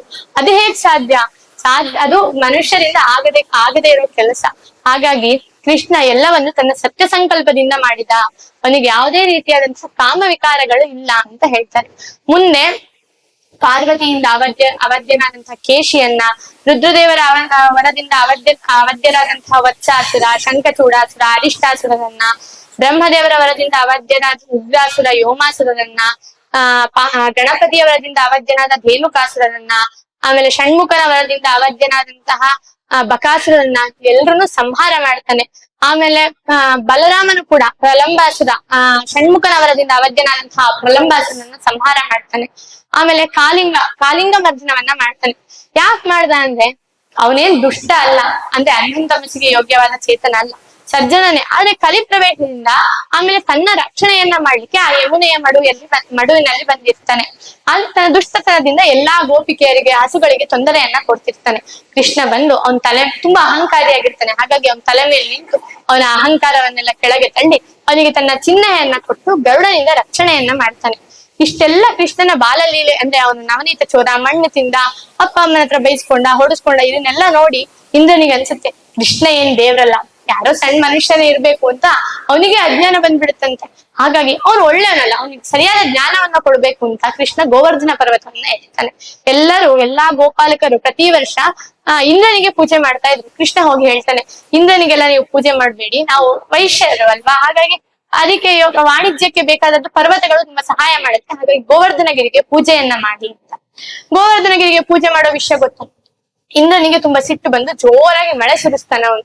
ಆಗ ಕೃಷ್ಣ ಗೋವರ್ಧನ ಪರ್ವತವನ್ನ ಎತ್ತುತ್ತಾನೆ. ಇಲ್ಲಿ ಮತ್ತೆ ರುಕ್ಮಿಣೀಶ ವಿಜಯದಲ್ಲಿ ವಾದಿರಾಜರು ಕಾವ್ಯಮಯವಾಗಿ ಹೇಳ್ತಾರೆ, ಯಾಕೆ ಗೋವರ್ಧನ ಪರ್ವತವನ್ನ ಎತ್ತುದ ಅಂದ್ರೆ, ಈಗಿನ ಕಾಲದಲ್ಲಿ ಎಲ್ಲಾ ಹುಡುಗರು ಕೂಡ ಫೋಟೋಗೋಸ್ಕರ ಜಿಮ್ಮಿಗೆ ಹೋಗಿ ಡಂಬಲ್ಸ್ ಎತ್ತಾರೆ. ಆದ್ರೆ ಕೃಷ್ಣ ಮುಂದೆ ಚಾಣೂರ, ಮುಷ್ಟಿಕರಂತಹ ಜಂಟಿಗೆ ಮಲ್ಲರನ್ನೆಲ್ಲ ಸಂಹಾರ ಮಾಡ್ಬೇಕಾಗಿತ್ತು, ಅವ್ರ ಜೊತೆ ಯುದ್ಧ ಮಾಡ್ಬೇಕು. ಅದಕ್ಕೆ ತಾನು ಸ್ವಲ್ಪ ಪ್ರಾಕ್ಟೀಸ್ ಮಾಡೋಣ ಅಂತ ಡಂಬಲ್ಸ್ ಎತ್ತಿದಾಗೆ ಗೋವರ್ಧನಗಿರಿಯನ್ನ ಎತ್ತಿದ ಅಂತ ಹೇಳ್ತಾರೆ. ಆಮೇಲೆ ಇನ್ನೊಂದು ಅಲ್ಲಿ ಚಮತ್ಕಾರವನ್ನ ಮಾಡ್ತಾರೆ. ಗೋವರ್ಧನಗಿರಿಯಲ್ಲಿ ಅವನಿಗೆ ಇಂದ್ರನಿಗೆ ಯಥಾರ್ಥ ಜ್ಞಾನ ಬರುತ್ತೆ. ತುಂಬಾ ದಿವಸಗಳ ಕಾಲ ಕೃಷ್ಣ ಅದನ್ನ ಎತ್ತಿರ್ತಾನೆ. ಅವಾಗ ಇವನು ಸಾಮಾನ್ಯ ಅಲ್ಲ, ಸರ್ವೋತ್ತಮನಾದ ಕೃಷ್ಣ ಅನ್ನೋ ಜ್ಞಾನ ಬರುತ್ತೆ. ಆಗ ಕೃಷ್ಣನಿಗೆ ಗೊತ್ತಾಗುತ್ತೆ, ಒಬ್ಬ ಗೋಪಾಲಕನ ಕಳಿಸ್ತಾರೆ, ಹೋಗಿ ಹೊರಗ್ ನೋಡ್ಕೊಂಬಾ, ಎಲ್ಲಾ ಕಡೆ ಮಳೆ ನಿಂತಿದ್ಯಾ ನೋಡ್ಕೊಂಬಾ ಅಂತ. ಆ ಗೋಪಾಲಕ ನೋಡ್ಕೊಂಡ್ ಬಂದು ಹೇಳ್ತಾನೆ, ಕೃಷ್ಣ ಇನ್ನೂ ಮಳೆ ಎಲ್ಲ ನಿಂತಿಲ್ಲ ಅಂತ. ಕೃಷ್ಣನಿಗೆ ಸಂಶಯ, ಯಪ್ಪ ನಾನೇ ನಿಲ್ಸದ್ನಲ್ವಾ, ಯಾಕೆ ಇನ್ನೂ ನಿಂತಿಲ್ಲ ಅಂತ. ಆಗ ಗೋಪಾಲಕ ಹೇಳ್ತಾನೆ, ಇಂದ್ರ ಸುರಿಸ್ತಿದ್ದು ಮಳೆ ಎಲ್ಲ ನಿಂತಿದೆ, ಆದ್ರೆ ಗೋಪಿಕೆಯರ ಕಣ್ಣಲ್ಲಿ ಧಾರಾಕಾರವಾಗಿ ಮಳೆ ಸುರಿತಾ ಇದೆ, ಇನ್ನು ಮಿಂಚುಗಳು ಬರ್ತಾ ಇದೆ. ಏನಂದ್ರೆ ದೇವಲೋಕದಲ್ಲಿ ದೇವತಾ ಸ್ತ್ರೀಯರು ಜಿಗಿಮಿಗಿ ಸೀರೆ ಉಟ್ಕೊಂಡು ಡ್ಯಾನ್ಸ್ ಮಾಡ್ತಾ ಇದ್ದಾರೆ, ಆ ಪ್ರಕಾಶ ನನ್ನ ಕಣ್ಣಿಗೆ ಹೊಡಿತಾ ಇದೆ, ಅದೇ ಮಿಂಚಿನ ಹಾಗಿದೆ ಅಂತ. ಇನ್ನು ಗುಡುಗಂತೂ ಸಾಮಾನ್ಯ ಗುಡುಗಲ್ಲ, ಜೋರಾಗೆ ಗುಡುಕ್ತಾ ಇದೆ. ಏನ್ ಗುಡುಗು ಅಂದ್ರೆ ಕೃಷ್ಣನ ಈ ಎಲ್ಲ ಲೀಲೆಯನ್ನ ನೋಡಿ ದೇವತೆಗಳು ದುಂದುಬಿ ನಾದವನ್ನ ಮಾಡ್ತಾ ಇರ್ತಾರೆ, ಅದೇ ಸಿಡಿಲಿನಂತೆ ಭಾಸವಾಗ್ತಾ ಇದೆ ಅಂತ ಹೇಳ್ತಾರೆ. ಆ ಗೋಪಾಲಕ ಬಂದು ಕೃಷ್ಣನ ಲೀಲೆಯನ್ನ ಅಂದ್ರೆ ಈ ರೀತಿಯಾಗೆಲ್ಲ ಆಗ್ತಾ ಇದೆ, ದೇವತೆಗಳೆಲ್ಲ ಪುಷ್ಪವೃಷ್ಟಿಯನ್ನ ಮಾಡ್ತಾ ಇದ್ದಾರೆ ಅಂತ ಹೇಳ್ತಾನೆ. ಇದು ವಾದಿರಾಜರ ರುಕ್ಮಿಣೀಶ ವಿಜಯದಲ್ಲಿ ಹೇಳಿದಂತಹ ವಿಚಾರ. ಇನ್ನ ಮಧ್ಯದಲ್ಲಿ ಯಮರಾಜರನ್ನೆಲ್ಲ ಕೂಬರಮಣಿ ಗುರಿಯವರ ಶಾಪವನ್ನ ವಿಮೋಚನೆ ಮಾಡ್ತಾನೆ. ತನ್ನ ರೋಮ ಕೂಪಗಳಿಂದ ಕೋಟಿ ಕೋಟಿ ವೃಕ್ಕಗಳನ್ನು ಅಂದ್ರೆ ತೋಳಗಳನ್ನು ನಿರ್ಮಿಸಿ ಮಥುರೆಯಲ್ಲಿದ್ದಂತಹ ಎಲ್ಲಾ ಗೋಕುಲದಲ್ಲಿದ್ದಂತಹ ಎಲ್ಲಾ ಗೋಪಾಲಕರನ್ನ ಬೃಂದಾವನಕ್ಕೆ ಕರ್ಕೊಂಡು ಹೋಗ್ತಾನೆ. ಇಷ್ಟೆಲ್ಲ ಲೀಲೆ ಮಾಡಿದ್ರು ಕೂಡ, ಲೀಲೆಯನ್ನ ತೋರಿಸಿದ್ರು ಕೂಡ ದೇವತೆಗಳಿಗೆ ಸಮಾಧಾನ ಆಗಲ್ಲ. ಯಾಕಂದ್ರೆ ಕೃಷ್ಣನ ಅವತಾರ ಮಾಡಿರೋದು ಆ ಕಂಸನ ಸಂಹಾರಕ್ಕೆ, ದುಷ್ಟರ ಸಂಹಾರ ಆಗದೆ ಸಜ್ಜನರಿಗೆ ಖುಷಿ ಆಗ್ತಲ್ಲ.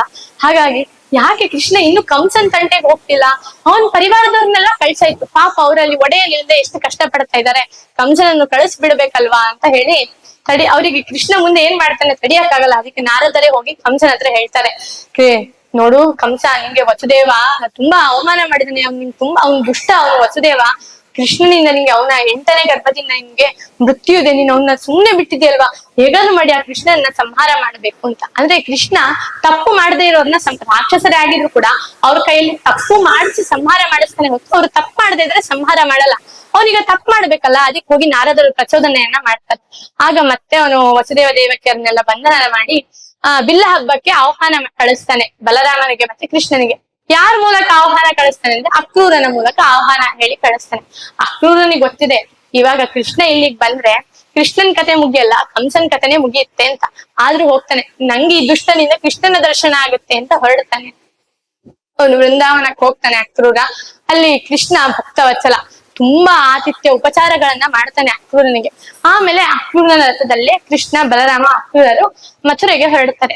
ದಾರಿಯಲ್ಲಿ ಸಂಧ್ಯಾಕಾಲ ಆಗಿರುತ್ತೆ, ಅಕ್ರೂರನಿಗೆ ಜಪ ಮಾಡ್ಬೇಕಾಗಿರುತ್ತೆ. ಹಾಗಾಗಿ ಸಂಧ್ಯಾ ವಂದನೆಗೆ ಅಂತ ಅವನು ಯಮುನಾ ನದಿಯಲ್ಲಿ ತೀರದಲ್ಲಿ ರಥವನ್ನ ನಿಲ್ಲಿಸಿ ಯಮುನಾ ನದಿಯಲ್ಲಿ ತಪಸ್ ಮಾಡ್ಬೇಕು ಅಂತ ಹೋಗ್ತಾನೆ. ಈ ಅಕ್ರೂರ ತುಂಬಾ ತಪಸ್ವಿ, ಅವನಿಗೆ ಪ್ರತಿದಿನ ಸಂಧ್ಯಾ ವಂದನೆ ಮಾಡ್ಬೇಕಾದ್ರೆ ಜಪ ಮಾಡ್ಬೇಕಾದ್ರೆ ಶೇಷದೇವರು, ಕ್ಷೀರ ಸಮುದ್ರದಲ್ಲಿ ಮಲಗಿರುವಂತ ಶೇಷದೇವರು ಕಾಣಿಸ್ತಾ ಇರ್ತಾರೆ. ಪದ್ಮನಾಭ ಭಗವಂತ ಕಾಣಿಸ್ತಿರಲ್ಲ, ಅಲ್ಲಿ ಶೇಷದೇವರು ಕಾಣಿಸ್ತಾ ಇರ್ತಾರೆ.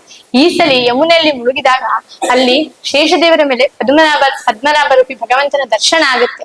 ಭಗವಂತ ಕಂಸನ ನೆಪದಿಂದ ಭಗವಂತನಿಂದ ಅಕ್ರೂರನಿಗೆ ವಿಶ್ವರೂಪ ದರ್ಶನ ಆಗುತ್ತೆ. ಆಮೇಲೆ ಮುಂದೆ ಮಥುರೆಗೆ ಹೊರಡ್ತಾರೆ.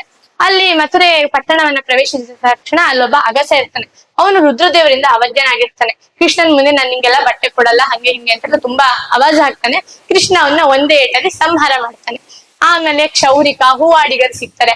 ಅವರೆಲ್ಲ ಕೃಷ್ಣನಿಗೆ ತುಂಬಾ ಪ್ರೀತಿಯಿಂದ ಕ್ಷೌರ ಮಾಡಿ ಹೂವುಗಳನ್ನೆಲ್ಲ ಅರ್ಪಣೆ ಮಾಡ್ತಾರೆ. ಆಮೇಲೆ ತ್ರಿವಕ್ರೆ ಸಿಗ್ತಾಳೆ, ಚೆನ್ನಾಗಿ ಗಂಧ ತೆಗೆದು ಕೃಷ್ಣನ ಮೈಗೆ ಲೇಪನ ಮಾಡ್ತಾಳೆ. ಆಗ ಕೃಷ್ಣ ಅವಳ ವಕ್ರತನವನ್ನೆಲ್ಲ ಪರಿಹಾರ ಮಾಡಿಸಿ ಅವಳಿಗೆ ತನ್ನ ಅಂಗಸಂಗದ ಭಾಗ್ಯವನ್ನ ಕರುಣಿಸಿ ಹೊರಡ್ತಾನೆ.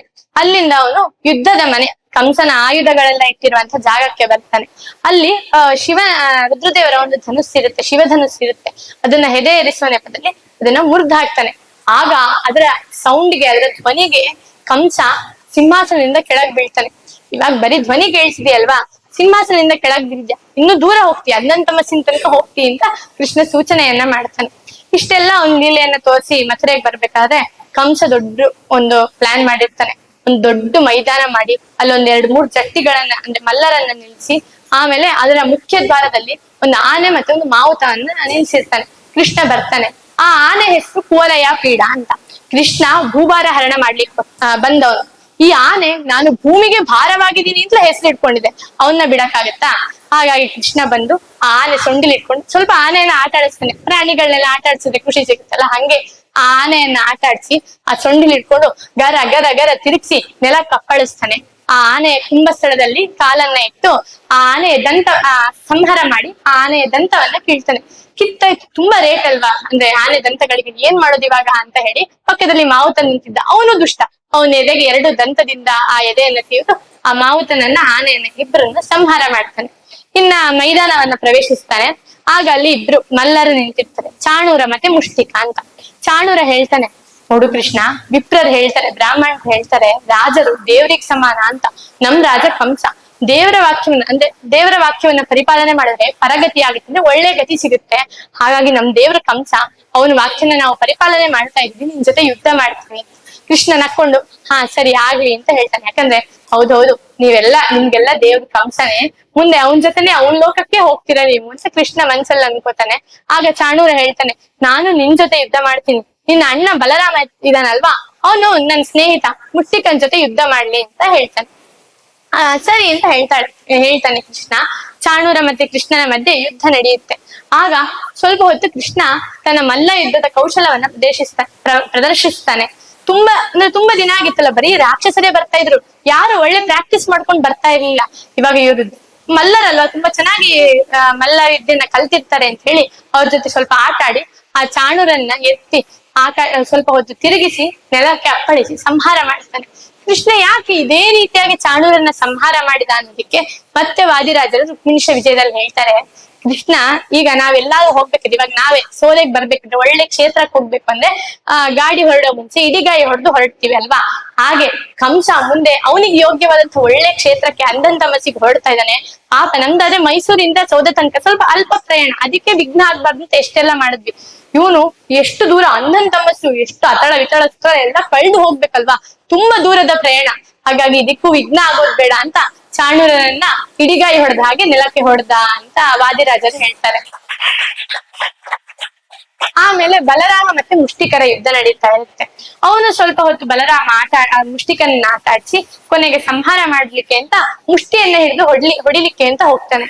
ಆದ್ರೆ ಇವನು ರಾಕ್ಷಸ, ಮುಷ್ಟಿಕ ಅಂತ ಬೇರೆ ಹೆಸರಿಟ್ಕೊಂಡಿರ್ತಾನೆ. ಈ ರಾಕ್ಷಸರ ವಿಷಯದಲ್ಲಿ ಯಾವ್ದು ಸಾರ್ಥಕ ಆಗ್ಬಾರ್ದು, ಅವ್ರು ಬದುಕಿದ್ದೇ ವೇಸ್ಟ್ ಆಗ್ಬೇಕು, ಇನ್ನು ಅವ್ರ ಹೆಸರು ಯಾಕೆ ಸಾರ್ಥಕ ಆಗ್ಬೇಕು ಅಂತ ಹೇಳಿ ಹಿಂಗ್ ಕೈಯಲ್ಲಿ ಮುಷ್ಟಿಯಿಂದ ಹೊಡಿಯಕ್ ಹೋದವನ್ ಕೂಡ ಸೊಳ್ಳೆ ಹೊಡೆದಂಗ್ ಕೈಯಲ್ಲಿ ಹೊಡೆದು ಅವನನ್ನ ಸಂಹಾರ ಮಾಡ್ತಾನೆ.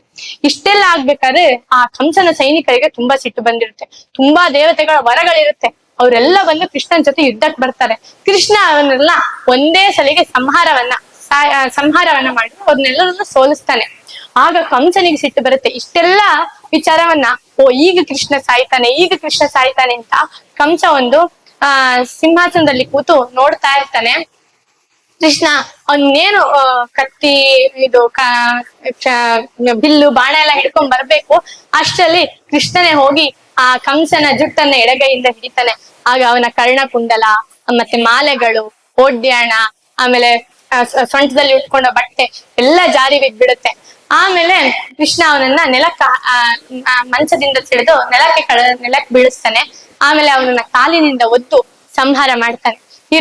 ಈ ಕಂಸ ರುದ್ರ ಭಕ್ತ, ಬ್ರಹ್ಮ ಭಕ್ತ, ತುಂಬಾ ತಪಸ್ ಮಾಡಿದ್ದ, ತುಂಬಾ ವರಗಳನ್ನ ಪಡೆದಿದ್ದ, ಬಲಿಷ್ಠನಾಗಿದ್ದ. ಇಲ್ಲಿ ಆಚಾರ್ಯರು ನಿರ್ಣಯ ಮಾಡ್ತಾರೆ, ಎಷ್ಟೇ ರುದ್ರದೇವರಲ್ಲಿ ಭಕ್ತಿ ಮಾಡ್ಲಿ, ಬ್ರಹ್ಮದೇವರಲ್ಲಿ ಭಕ್ತಿ ಮಾಡ್ಲಿ, ಎಷ್ಟೇ ತಪಸ್ಸು ಮಾಡ್ಲಿ, ಏನೇ ಮಾಡಿದ್ರು ಕೂಡ ಹರಿಯನ್ನ ದ್ವೇಷ ಮಾಡಿದ್ರೆ ಅವರಿಗೆ ಅಂಧನ್ ತಮಸ್ ಅನ್ನೋದು ನಿಶ್ಚಯ. ಅದಕ್ಕೆ ಯಾವಾಗ್ಲೂ ಕೂಡ ಸರ್ವೋತ್ತಮನಾದಂತಹ ಅನಂತ ಕಲ್ಯಾಣ ಗುಣಪರಿಪೂರ್ಣನಾದಂತಹ ಸೃಷ್ಟಿಯಾದಿ ಅಷ್ಟಕರ್ತೃತ್ವವನ್ನು ಹೊಂದಿರುವಂತಹ ಭಗವಂತನನ್ನ ಚೆನ್ನಾಗಿ ಮಹಾತ್ಮ್ಯ ಜ್ಞಾನ ಪೂರ್ವಕವಾದ ಭಕ್ತಿಯಿಂದ ಸೇವೆಯನ್ನ ಮಾಡಿ ಮೋಕ್ಷವನ್ನ ಪಡಿಬೇಕು. ಇನ್ನು ದೇವತೆಗಳನ್ನೆಲ್ಲ ಆ ಭಗವಂತನ ಭಕ್ತರು ಅಂತ ನಾವು ಅವ್ರನ್ನ ಭಜಿಸ್ಬೇಕು ಅಂತ ಹೇಳಿ ಯಾವತ್ತು ಹರಿದ್ವೇಷದಿಂದ ಮುಕ್ತಿಯನ್ನ ಹೊಂದ್ಲಿಕ್ಕಾಗಲ್ಲ. ಹರಿಭಜನೆಯಿಂದ, ಹರಿಸ್ಮರಣೆಯಿಂದಲೇ ಮುಕ್ತಿಯನ್ನ ಹೊಂದ್ಲಿಕ್ಕೆ ಸಾಧ್ಯ ಅಂತ ಹೇಳಿ ಆಚಾರ್ಯರು 13ನೇ ಅಧ್ಯಾಯವನ್ನ ಮುಗಿಸಿ ಕಂಸವಧೆಯನ್ನ ನಿಲ್ಲಿಸ್ತಾ ಇದ್ದಾರೆ. ಶ್ರೀ ಕೃಷ್ಣ.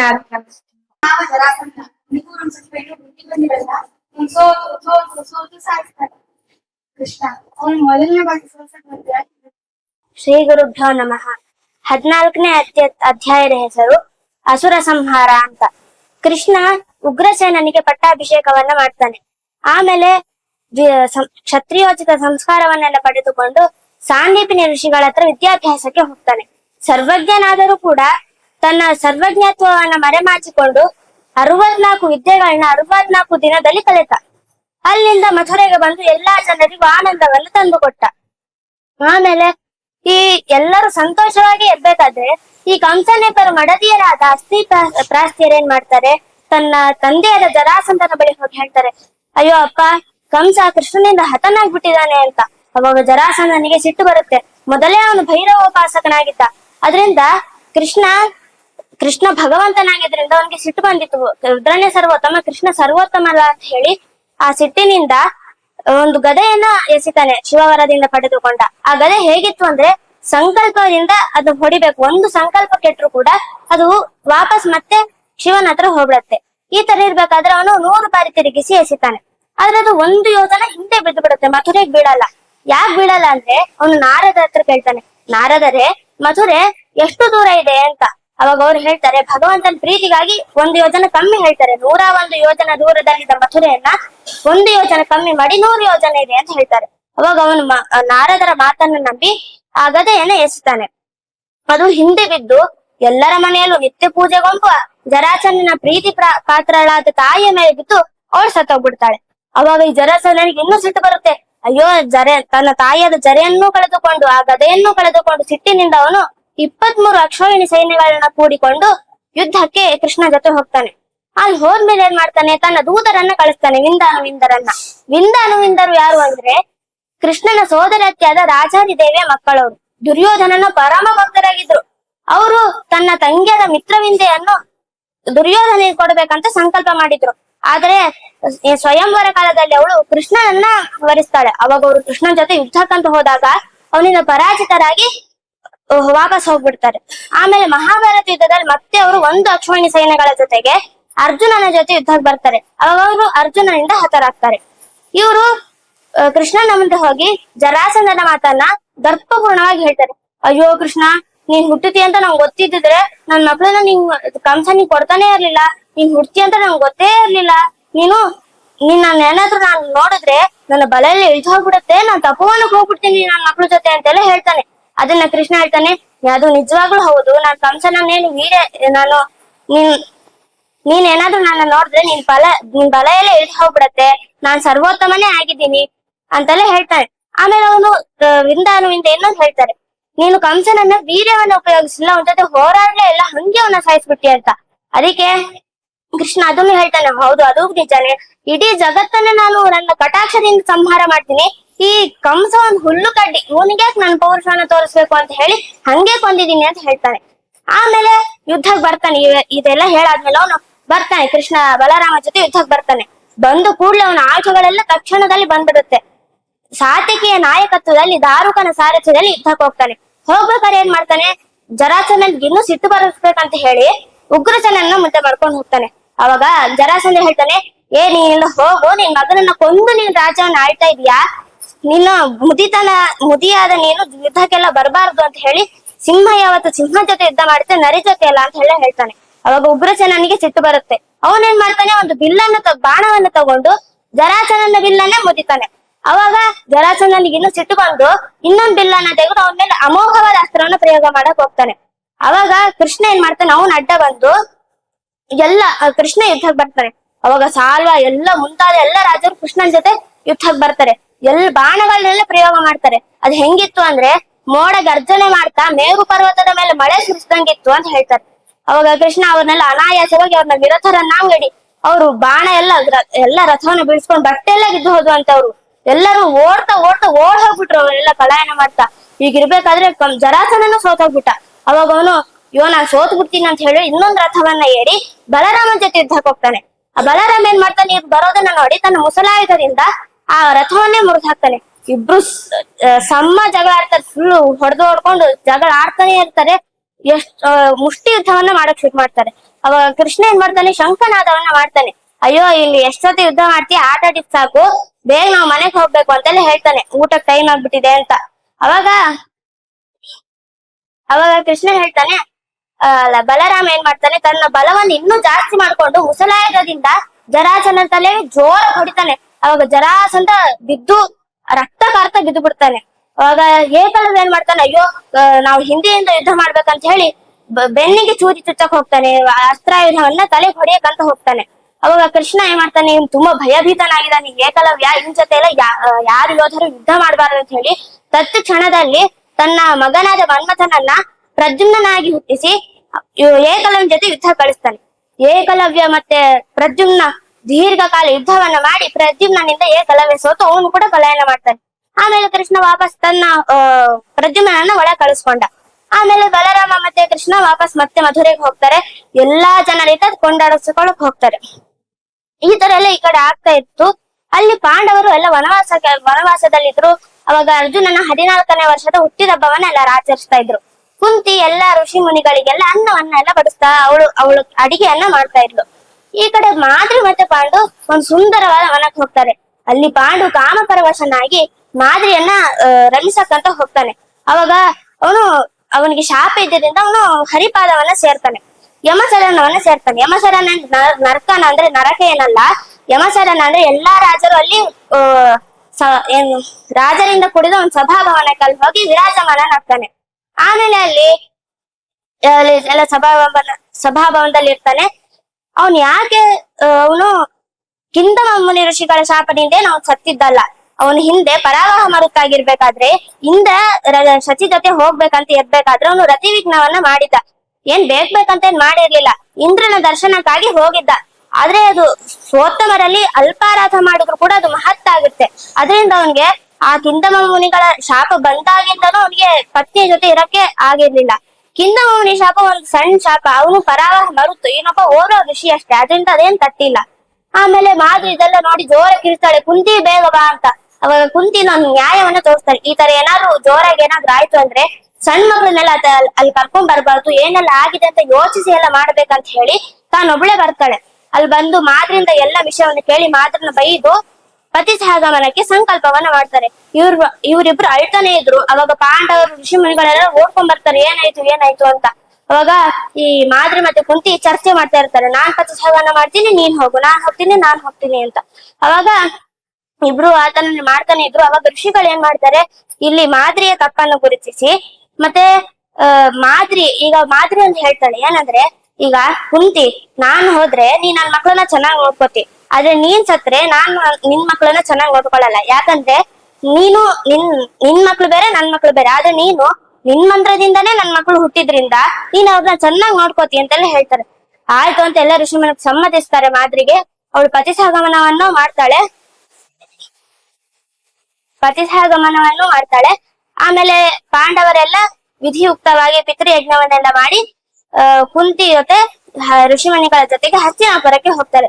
ಅಲ್ಲಿ ಹೋದ್ಮೇಲೆ ಋಷಿಮುನಿಗಳೆಲ್ಲ ಧೃತರಾಷ್ಟ್ರಾದಿಗಳಿಗೆಲ್ಲ ಹೇಳ್ತಾರೆ, ಪಾಂಡವನ ಮರಣವನ್ನೆಲ್ಲ ಹೇಳ್ತಾರೆ. ವಿದುರಗೆ ಸಂತೋಷ ಆಗುತ್ತೆ, ಪಾಂಡವರ ಸಂಘ ಸಿಕ್ತಲ್ವಾ ಅಂತ.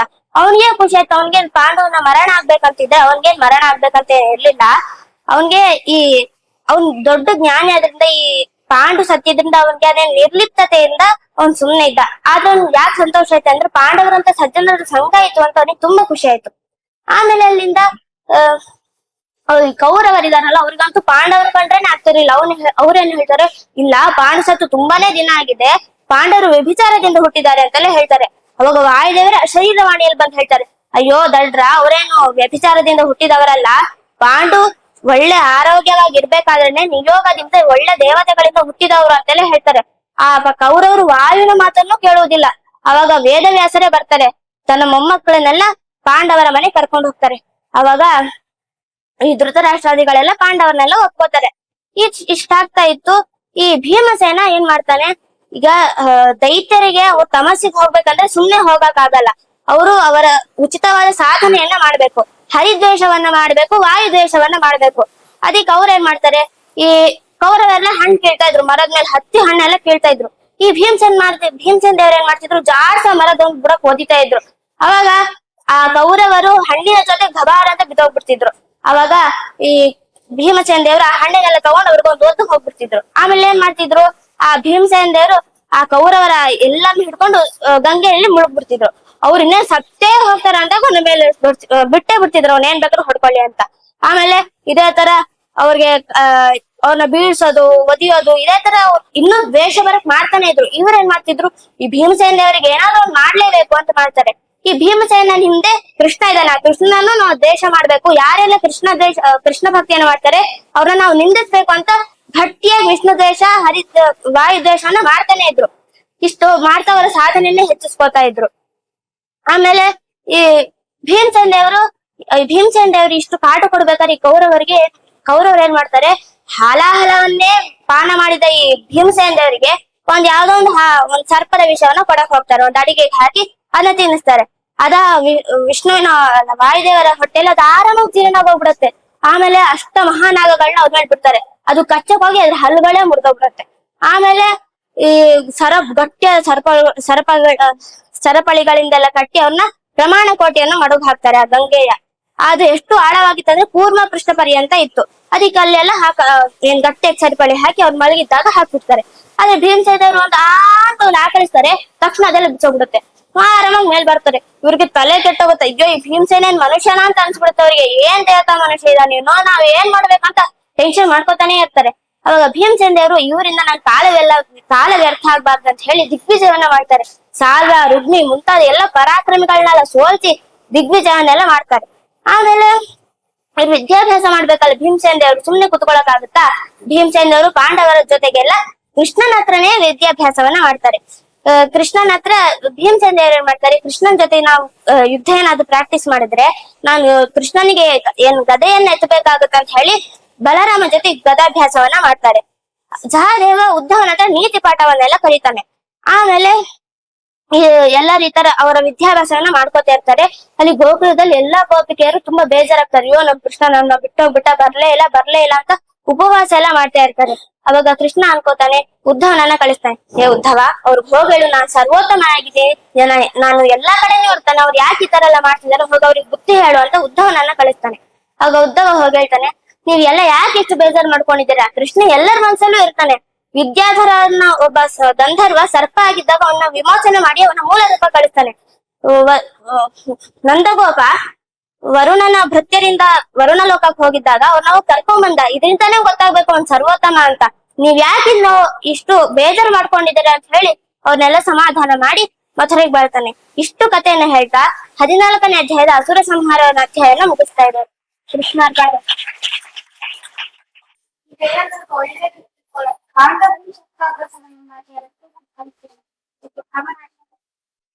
ಶ್ರೀ ಗುರುಭ್ಯೋ ನಮಃ. ಹಯಗ್ರೀವ ಹಯಗ್ರೀವ ಹಯಗ್ರೀವೇತಿ ಯೋ ವದೇತ್ ತಸ್ಯ ನಿಸ್ಸರತೆ ವಾಣಿ ಜನ್ಮ ಕನ್ಯಾ ಪ್ರವಾಹವತ್ ತಪೋ ವಿದ್ಯಾ ವಿರಕ್ತ್ಯಾದಿ ಸದ್ಗುಣೋಹಾಕರಾನಹಂ ವಾದಿರಾಜ ಗುರೂನ್ ವಂದೇ ಹಯಗ್ರೀವ ಪದಾಶ್ರಯ. ಈಗ ಹೇಳಿದ್ಲು ನನ್ ತಂಗಿ ಹರಿಣಿ, ಅವರೆಲ್ಲ ವಿದ್ಯಾಭ್ಯಾಸಕ್ಕೆ ಹೋದ್ರು ಪಾಂಡವರು ಕೃಷ್ಣನ ಬಳಿ ಅಂತ. 3 ವರ್ಷ ಆಯ್ತು, ವಿದ್ಯಾಭ್ಯಾಸ ಎಲ್ಲ ಮುಗೀತು. ಈಗ ಹೊರಟು ಬರ್ಬೇಕಂದ್ರೆ ಅವರು ನಡ್ಕೊಂಡ್ ಬರ್ತಾರ, ರಾಜಕುಮಾರರು. ಹಾಗಾಗಿ ಕೃಷ್ಣ ಅವರನ್ನು ವಿಶೋಕ ಎಂಬ ಸಾರಥಿಯೊಂದಿಗೆ ಕಳಿಸ್ಕೊಟ್ಟ. ವಿಶೋಕ ಯಾರು? ಕೃಷ್ಣ ಮತ್ತೆ ಕುಬ್ಜೇರಿ ಹುಟ್ಟ ಮಗ. ಇವನ ಜೊತೆ ಭೀಮ ಹಿಂತಿರುಗಿ ಬಂದು ಅಲ್ಲಲ್ಲಿ ಹೋಗಿ ಮಾಯವಾದ ಖಂಡನೆಯನ್ನು ಮಾಡೋದು, ಹರಿಸರ್ವೋತ್ತಮತ್ವವನ್ನು ಮಾಡೋದು, ಇಂತಹ ಕೆಲಸಗಳಲ್ಲೇ ನಿರತನಾಗಿದ್ದ. ಇಲ್ಲಿ ನಮ್ಗೊಂದು ಸೂಚನೆ ಕೊಡ್ತಾ ಇದ್ದಾನೆ ಭೀಮ. ಏನು ಅಂದ್ರೆ, ನಾವು ನಮ್ಮ ವಿದ್ಯಾಭ್ಯಾಸವನ್ನು ಮುಗಿಸಿ ಎಲ್ಲಾ ಕಡೆ ಹರಿಸರ್ವೋತ್ತಮತ್ವವನ್ನು ಸ್ಥಾಪನೆ ಮಾಡ್ಬೇಕು, ಇದು ನಮ್ಮ ಜೀವನದ ಲಕ್ಷ್ಯ ಇರ್ಬೇಕು ಅಂತ ಹೇಳ್ಕೊಡ್ತಾ ಇದ್ದೇನೆ. ಮತ್ತೆ ಈ ವೃತ್ತಾಂತದ ನಂತರ ದ್ರೋಣಾಚಾರ್ಯರ ಕಥೆಯನ್ನು ಹೇಳ್ತಾರೆ. ಯಾಕೆ ಪಾಂಡವರ ಶಸ್ತ್ರಾಭ್ಯಾಸ ಅಂತ ಈ ಅಧ್ಯಾಯದ ಹೆಸರು. ದ್ರೋಣಾಚಾರ್ಯರ ಕಥೆ ಯಾಕೆ ಬಂತು? ಯಾಕಂದ್ರೆ ಅವರು ಪಾಂಡವರಿಗೆ ಗುರುಗಳು. ಹೇಗೆ ಗುರುಗಳು ಆದ್ರು ಅಂತ ಮೊದಲು ಕಥೆ ಹೇಳಿ ಇನ್ ಮುಂದೆ ಮತ್ತೆ ಅವರ ಶಸ್ತ್ರಾಭ್ಯಾಸದ ಕಥೆಯನ್ನು ಹೇಳ್ತಾರೆ ಆಚಾರ್ಯರು. ದ್ರೋಣಾಚಾರ್ಯರು ಶಿಲೋಂಚ ವೃತ್ತಿಯನ್ನು ಮಾಡ್ತಾ ನೆಮ್ಮದಿಯಿಂದ ಕಾಡಲ್ಲಿ ಬದುಕ್ತಾ ಇದ್ರು. ಒಂದ್ ದಿವಸ ಕೌರವರ ಜೊತೆ ಅಶ್ವತ್ಥಾಮ ಆಟ ಆಡ್ಬೇಕಾದ್ರೆ ಅವ್ರು ಕರೆದ್ರು ಮನೆಗೆ.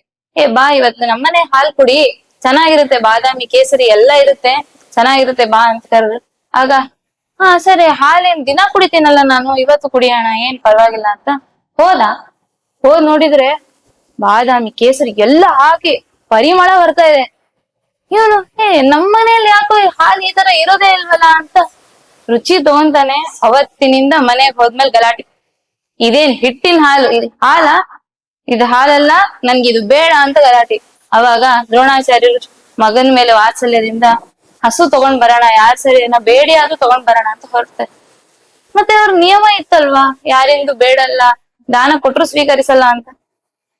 ಭಗವಂತನಿಂದ ಬೇಡಿದ್ರೆ ಏನ್ ಪಾಪ ಇಲ್ಲ, ಹಾಗಾಗಿ ಬೇಡಿದರೆ ಏನ್ ನೊಡೆಯನ್ನೇ ಬೇಡುವೆ ಅಂತ ಹೊರಟ್ರು ಪರಶುರಾಮನ ಬಳಿ. ಅಲ್ಲಿ ಪರಶುರಾಮ ಕೊಡ್ಬಾರ್ದ, ಒಂದ್ ಹಸು ಕೊಡ್ಬಾರ್ದ? ಇಲ್ಲ, ನನ್ನ ಹತ್ರ ಹಸು ಇಲ್ಲಪ್ಪ, ನಾನು ನನ್ನ ಈ ಅಸ್ತ್ರಗಳು, ನನ್ನ ವಿದ್ಯೆ ಮೂರಿದೆ ಏನ್ ಬೇಕಾದ್ರೂ ತಗೊಂಡು. ಯಾಕೆ ಹೀಗೆ ಹೇಳ್ಬೇಕಾಗಿತ್ತು? ಬ್ರಾಹ್ಮಣನಿಗೆ ಒಂದು ಹಸು ಕೊಡ್ಲಕ್ಕಾಗ್ಲಿಲ್ವಾ ಭಗವಂತನಿಗೆ? ಅಂದ್ರೆ ಮುನ್ನಾಲೋಚನೆ ಇತ್ತು ಭಗವಂತನಿಗೆ. ಈ ಕೌರವರ ಪಕ್ಷದಲ್ಲಿ, ಪಾಂಡವರ ಪಕ್ಷದಲ್ಲಿ ದೇವಾಂಶ ಸಂಭೂತ ರಾಜರಿದ್ದಾರೆ. ಅವರೆಲ್ಲ ಸಂಹಾರ ಮಾಡ್ಬೇಕಂದ್ರೆ ಸಾಮರ್ಥ್ಯ ದ್ರೋಣರಿಗೂ ಇದೆ, ಅಶ್ವತ್ಥಾಮನಿಗೂ ಇದೆ. ಈಗ ತೃಪ್ತಿ ಪಡಿಸ್ಬಿಟ್ರೆ ಅವರು ಕ್ಷಾತ್ರ ವಿದ್ಯೆಯನ್ನು ಪಡೆಯಲ್ಲ, ವಿರೋಧನು ಮಾಡಲ್ಲ. ಹಾಗಾಗಿ ನನ್ನ ಹತ್ರ ಏನು ಇಲ್ಲ ಅಂತ ಹೇಳ್ತಾರೆ. ಈಗ ಮೂರಲ್ಲಿ ಯಾವ್ದನ್ ತಗೋತಾರೆ ದ್ರೋಣಾಚಾರ್ಯರು? ಜಗದೊಡೆಯನಿಗೆ ಒಡೆಯನಾಗಬಲ್ಲನ? ಇಲ್ಲ, ನಂಗ್ ಬೇಡ. ನಿನ್ನ ಅಸ್ತ್ರಗಳನ್ನು ಎತ್ತಲಿಕ್ಕೆ ನಂಗೆ ಸಾಧ್ಯ ಇಲ್ಲ, ಅದು ಬೇಡ. ಹಾಗಾಗಿ ನಿನ್ನಲ್ಲಿ ಇರುವ ವಿದ್ಯೆಯನ್ನೇ ನನ್ ಕರುಣಿಸು ಅಂತ ಕೇಳ್ತಾ 12 ವರ್ಷ ವಿದ್ಯಾಭ್ಯಾಸವನ್ನು ಮಾಡಿದ್ರು. ಆ ನಂತರ ದೃಪದನ ಬಳಿ ಹಸು ಕೇಳಲಿಕ್ಕೆ ಹೋದ್ರು. ದೇವರೇ ಕೊಡ್ಲಿಲ್ಲ. ಮತ್ತೆ ದೃಪದನ ಹತ್ರ ಯಾಕೆ ಹೋದ್ರು ದ್ರೋಣಾಚಾರ್ಯರು? ಹರಿಸಂಕಲ್ಪ ಇತ್ತು, ಹೋದ್ರು. ಅವನು ನಿರಾಕರಿಸಿದ. ನೀನ್ ನನ್ ಮಿತ್ರನಾ? ಈ ಬ್ರಾಹ್ಮಣ ನನ್ ಮಿತ್ರನೇ ಅಲ್ಲ ಅಂತ ಹೇಳಿದಾಗ ಅವ್ರು ಕುಪಿತರಾಗಿ, ಇವನ ಗರ್ವವನ್ನು ಶಮನ ಮಾಡುವ ಒಬ್ಬ ಶಿಷ್ಯನನ್ನು ನಾನ್ ಪಡಿತೇನೆ ಅಂತ ಪ್ರತಿಜ್ಞೆ ಮಾಡಿ ಹೊರಟ್ರು. ನೋಡಿ, ಮಿತ್ರರಂದ್ರೆ ಈ ತರ ಇರ್ತಾರ. ಕಷ್ಟದಲ್ಲಿ ಸಹಾಯ ಮಾಡ್ಬೇಕು. ಕೃಷ್ಣ ನೋಡಿ, ಕುಚೇಲ ಒಂದು ಅವಲಕ್ಕಿ ಮುಷ್ಟಿಯನ್ನು ಕೊಟ್ರೆ ಎಲ್ಲಾ ಸಂಪತ್ತನ್ನು ಕೊಟ್ಟ. ಒಂದು ಹಸು ಕೊಳ್ಳಕ್ಕಾಗ್ಲಿಲ್ವಾ ದೃಪದನಿಗೆ? ಹಾಗಾಗಿ ನಿನ್ನೆ ಹೇಳಿದ್ರು ಎಲ್ಲರೂ, ಒಳ್ಳೆಯವ್ರ ಸರಿನೇ ಫ್ರೆಂಡ್ಸ್ ಮಾಡ್ಕೊಳ್ಳಿ, ಕೆಟ್ಟವ್ರ ಸರಿ ಫ್ರೆಂಡ್ ಮಾಡ್ಕೋಬೇಡಿ ಅಂತ. ನೋಡಿ, ನೀವು ಅಷ್ಟೇ. ನೀವು ಎಂತ ಫ್ರೆಂಡ್ ಆಗ್ಬೇಕು, ಯಾರ ಸರಿ ಫ್ರೆಂಡ್ಸ್ ಮಾಡ್ಕೋಬೇಕು, ಎರಡನ್ನೂ ತಿಳಿದಿಟ್ಕೊಳ್ಬೇಕು. ಈಗ ದೃಪದನ ಹತ್ರ ಸಿಗ್ಲಿಲ್ಲ, ವಾಪಸ್ ಬಂದ್ರು. ಇಂತ ಪರಾಕ್ರಮಿ ಶಿಷ್ಯ ಎಲ್ ಸಿಗ್ಬಹುದು ಅಂದ್ರೆ ಹಸ್ತಿನಾವತಿಗೆ ಬರ್ತಾ ಇದ್ರು. ದಾರಿಯಲ್ಲಿ ಕುಮಾರರೆಲ್ಲ ಆಟ ಆಡ್ಬೇಕಾದ್ರೆ ಬಾವಿಯಲ್ಲಿ ಚಂಡು ಮತ್ತೆ ಧರ್ಮರಾಜ ಉಗ್ರ ಬಿದ್ದಿತ್ತು. ಅದನ್ನು ತೆಗೆಯೋ ಸಾಮರ್ಥ್ಯ ಭೀಮನಿಗಿತ್ತು. ಭೀಮ ಹೇಳ್ದ, ನಾನ್ ಹೋಗ್ತೀನಿ, ನಾನ್ ಈಜ್ಕೊಂಡ್ ತಗೊಂಡ್ ಬರ್ತೀನಿ ಅದನ್ನ. ಆಗ ಅಲ್ಲಿ ದ್ರೋಣಾಚಾರ್ಯ ಹೇಳಿದ್ರು, ಛೇ, ಧಿಕ್ಕಾರ ನಿಮ್ ವಿದ್ಯೆಗೆ, ಏನಿದು? ನೀವೆಲ್ಲ ರಾಜಕುಮಾರರಾಗ್ಬಿಟ್ಟು ಅಸ್ತ್ರಶಸ್ತ್ರಗಳನ್ನೇ ತಿಳಿದಿಲ್ವಾ? ಈಜ್ಕೊಂಡ್ ತಗೊಂಡ್ ಬರ್ತಾರೆ, ಛೇ ಅಂತಂದ್ರೆ. ಅವಾಗ ಆಯ್ತು, ನೀವೇ ತಗೊಂಡ್ ಬನ್ನಿ ನೋಡೋಣ ಅಂತಂದ್ರೆ ಎಲ್ಲಾ ದರ್ಭೆಗಳನ್ನು ಜೋಡಿಸಿದ್ರು. ಅನಾಯಾಸವಾಗಿ ಆ ಚಂಡನ್ನು ಹೊರಗೆ ತೆಗೆದ್ರು. ಚೆಂಡು ಮಾತ್ರ ತೆಕ್ಕೊಡ್ತೀರಾ, ಉಂಗುರ ಬೇಡ್ವಾ ಅಂತ ಕೇಳಿದಾಗ, ನನ್ ಮುಂದೆ ಜೀವನೋಪಾಯವನ್ನು ನೀವು ವ್ಯವಸ್ಥೆ ಮಾಡ್ಕೊಡ್ಬೇಕು, ಆಗ ನಾನ್ ತಂದು ಕೊಡ್ತೇನೆ. ಧರ್ಮರಾಜ ಒಪ್ಪಿಗೆ ಕೊಟ್ಟ. ಇಲ್ಲಿ ಧರ್ಮರಾಜನಿಗೆ ಮಧ್ವಾಚಾರ್ಯರು ಒಂದು ವಿಶೇಷವಾದ ಹೆಸರು ಹೇಳಿದ್ದಾರೆ, ತ್ರಿವರ್ಗ ಮುಖ್ಯಾತ್ಮಜ ಅಂತ ಹೇಳಿದ್ದಾರೆ. ತ್ರಿವರ್ಗ ಯಾವುವು? ಧರ್ಮ, ಅರ್ಥ, ಕಾಮ.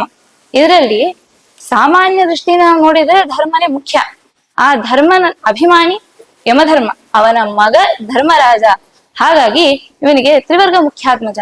ಮತ್ತೆ ಯಾಕೆ ದ್ರೋಣಾಚಾರ್ಯರು ಯುಧಿಷ್ಠಿರ ಹೇಳಿದ ತಕ್ಷಣ ನಂಬಿಟ್ರಲ್ವಾ ಅಂದ್ರೆ, ಅವ್ರಿಗೆ ಗೊತ್ತಿತ್ತು ಇವನು ಯಾವತ್ತೂ ಸತ್ಯನೇ ಹೇಳ್ತಾನೆ, ಸುಳ್ಳು ಹೇಳಲ್ಲ ಅಂತ.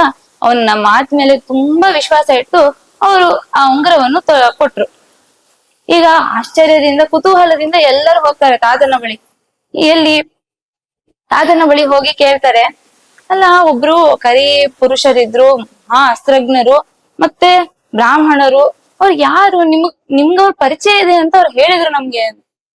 ಆಗ ಭೀಷ್ಮರು ಹೇಳ್ತಾರೆ, ಅವರು ದ್ರೋಣಾಚಾರ್ಯರೇ, ನನ್ನ ಮಿತ್ರ. ಹಾಗಾಗಿ ನನ್ಗೆ ಬೇಗ ಗೊತ್ತಾಯ್ತು ಅವ್ರು ದ್ರೋಣಾಚಾರ್ಯರು ಅಂತ. ದ್ರೋಣಾಚಾರ್ಯರು ಹೇಗಿದ್ರು ಬಂದಿದ್ದಾರೆ, ಇವರಿಗೆಲ್ಲ ಶಸ್ತ್ರಾಭ್ಯಾಸ ಮಾಡ್ಬೇಕು ಅಂತ ಅವ್ರನ್ನ ನಿಯೋಜಿಸ್ತಾರೆ.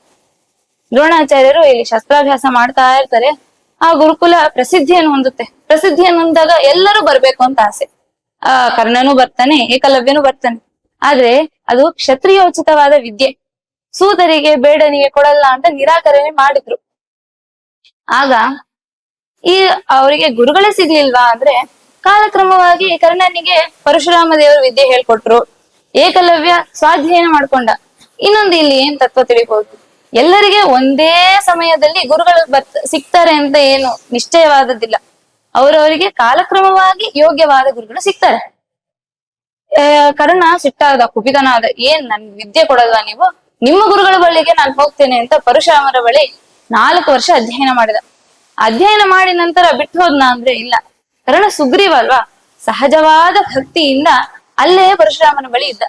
ಇದಕ್ಕೆ ಇನ್ನೊಂದು ಕಾರಣನು ಹೇಳ್ತಾರೆ ಲಕ್ಷಾಲಂಕಾರದಲ್ಲಿ ರಾಜರು. ಅವನಿಗೆ ಬ್ರಹ್ಮಾಸ್ತ್ರ ಇನ್ನೂ ಪರಶುರಾಮ ದೇವರು ನೀಡಿರ್ಲಿಲ್ಲ, ಹಾಗಾಗಿ ಅವನಿದ್ದ ಅಂತನೂ ಕಾರಣ ಇದೆ. ಈಗ ದಿನನಿತ್ಯ ಪರಶುರಾಮ ವಿದ್ಯೆ ಇದೆ ಕರ್ಣನಲ್ಲಿ. ನನ್ನ ಮಗ ಇಂದ್ರ ಯೋಚಿಸ್ತಾ ಇದ್ದಾನೆ, ನನ್ನ ಮಗನಾದ ಅರ್ಜುನನಿಗಿಂತ ಪರಾಕ್ರಮಿ ಆಗ್ಬಿಡ್ತಾನಲ್ಲ ಇವನು. ಹಾಗಾಗಿ ನಾನು ಏನಾರು ಉಪಾಯ ಮಾಡ್ಬೇಕು ಎಂದು ದಂಶ ಎಂಬ ಒಬ್ಬ ರಾಕ್ಷಸ, ಇಂದ್ರನ ಭೃತ್ಯ, ಅವನು ಈಗ ಹೇತಿ ಎಂಬ ಕೀಟನಾಗಿದ್ದಾನೆ ಶಾಪದ ವಶದಿಂದ. ಅವನಲ್ಲಿ ಆವಿಷ್ಟನಾಗಿ ಕರ್ಣನ ತೊಡೆಯನ್ನು ಸೀಳ್ತಾನೆ. ಆ ತೊಡೆ ಮೇಲೆ ಪರಶುರಾಮ ದೇವರು ಮಲ್ಕೊಂಡಂತೆ ವಿಡಂಬನೆ ಮಾಡ್ತಾ ಇದ್ರು. ಆ ರಕ್ತದ ತಾಪದಿಂದ ಎದ್ದು ಕೇಳಿದ್ರು, ಯಾರು ನೀನು?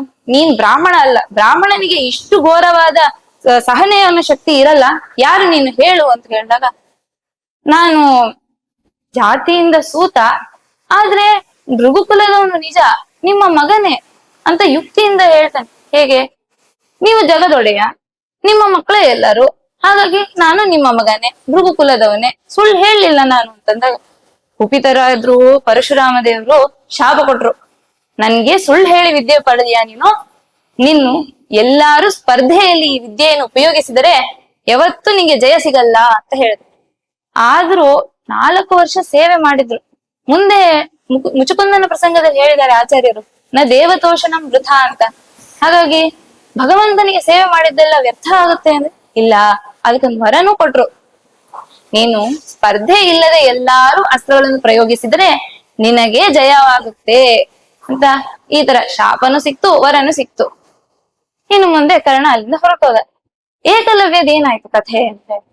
ಏಕಲವ್ಯ ದ್ರೋಣಾಚಾರ್ಯರ ಒಂದು ಮೃತ್ತಿಕೆ ಶಿಲೆಯನ್ನು ಮಾಡಿ ಅಲ್ಲಿಂದ ಅನುಗ್ರಹ ಪಡೆದು ಅವನೇ ಅಧ್ಯಯನ ಮಾಡ್ಕೋತಾ ಇದ್ದ.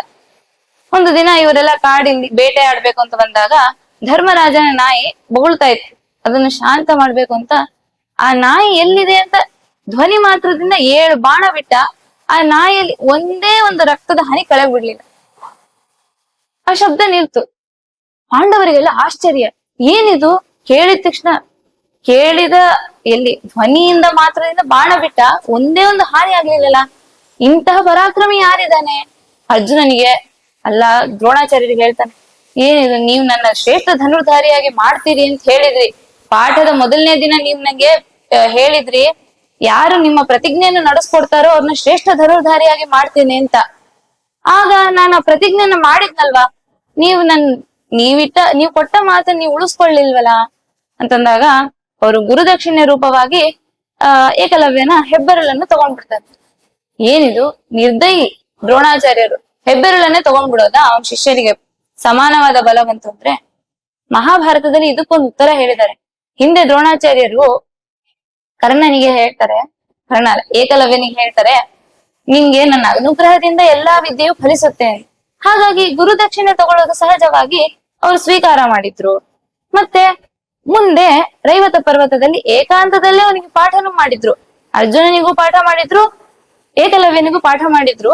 ಇಬ್ಬರು ಆದ್ರೂ ಎಷ್ಟೇ ಪಾಠ ಮಾಡಿದ್ರು ಈಗ ಏಕಲವ್ಯ ಅರ್ಜುನನಿಗೆ ಸಮಾನವಾದ ಬಲವನ್ನು ಪಡೀಲಿಲ್ಲ. ಈಗ ನಾನು ಹೇಳ್ದೆ, ಹಿಂದೆ ದ್ರೋಣಾಚಾರ್ಯರು ಪ್ರತಿಜ್ಞೆ ಮಾಡ್ಲಿಕ್ಕೆ ಕೇಳಿದ್ರು, ಏನು ದೃಪದನ್ನ ಸಂಹಾರ ಮಾಡ್ಬೇಕಾಗಿದೆ ಅಂತ ಹೇಳಿಲ್ಲ ಅವ್ರು.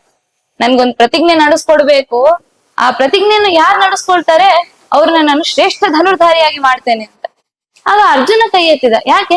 ಭೀಮಸೇನ ದೇವರ ಪರಾಕ್ರಮಿ ಅಲ್ವಾ, ಅವನ್ ಯಾಕೆ ಕೈ ಎತ್ತಲಿಲ್ಲ ಅಂದ್ರೆ, ಭೀಮ ತನ್ಗೋಸ್ಕರ ಭಗವಂತನಿಂದನೇ ವರ ಬೇಡ ಅಂದ್ಮೇಲೆ ದ್ರೋಣಾಚಾರ್ಯರಿಂದ ವರ ಬೇಡೋ ಅಗತ್ಯ ಇದೆ ಅವನಿಗೆ?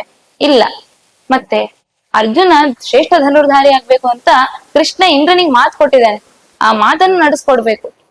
ಇನ್ನೊಂದು ಕಾರಣ, ಒಂದು ಪುಣ್ಯ ಕರ್ಮವನ್ನ ನಾವು ಮಾಡೋದ್ಕಿಂತ ಬೇರೆಯವ್ರ ಸರಿ ಮಾಡಿಸಿದ್ರೆ ಜಾಸ್ತಿ ಪುಣ್ಯ.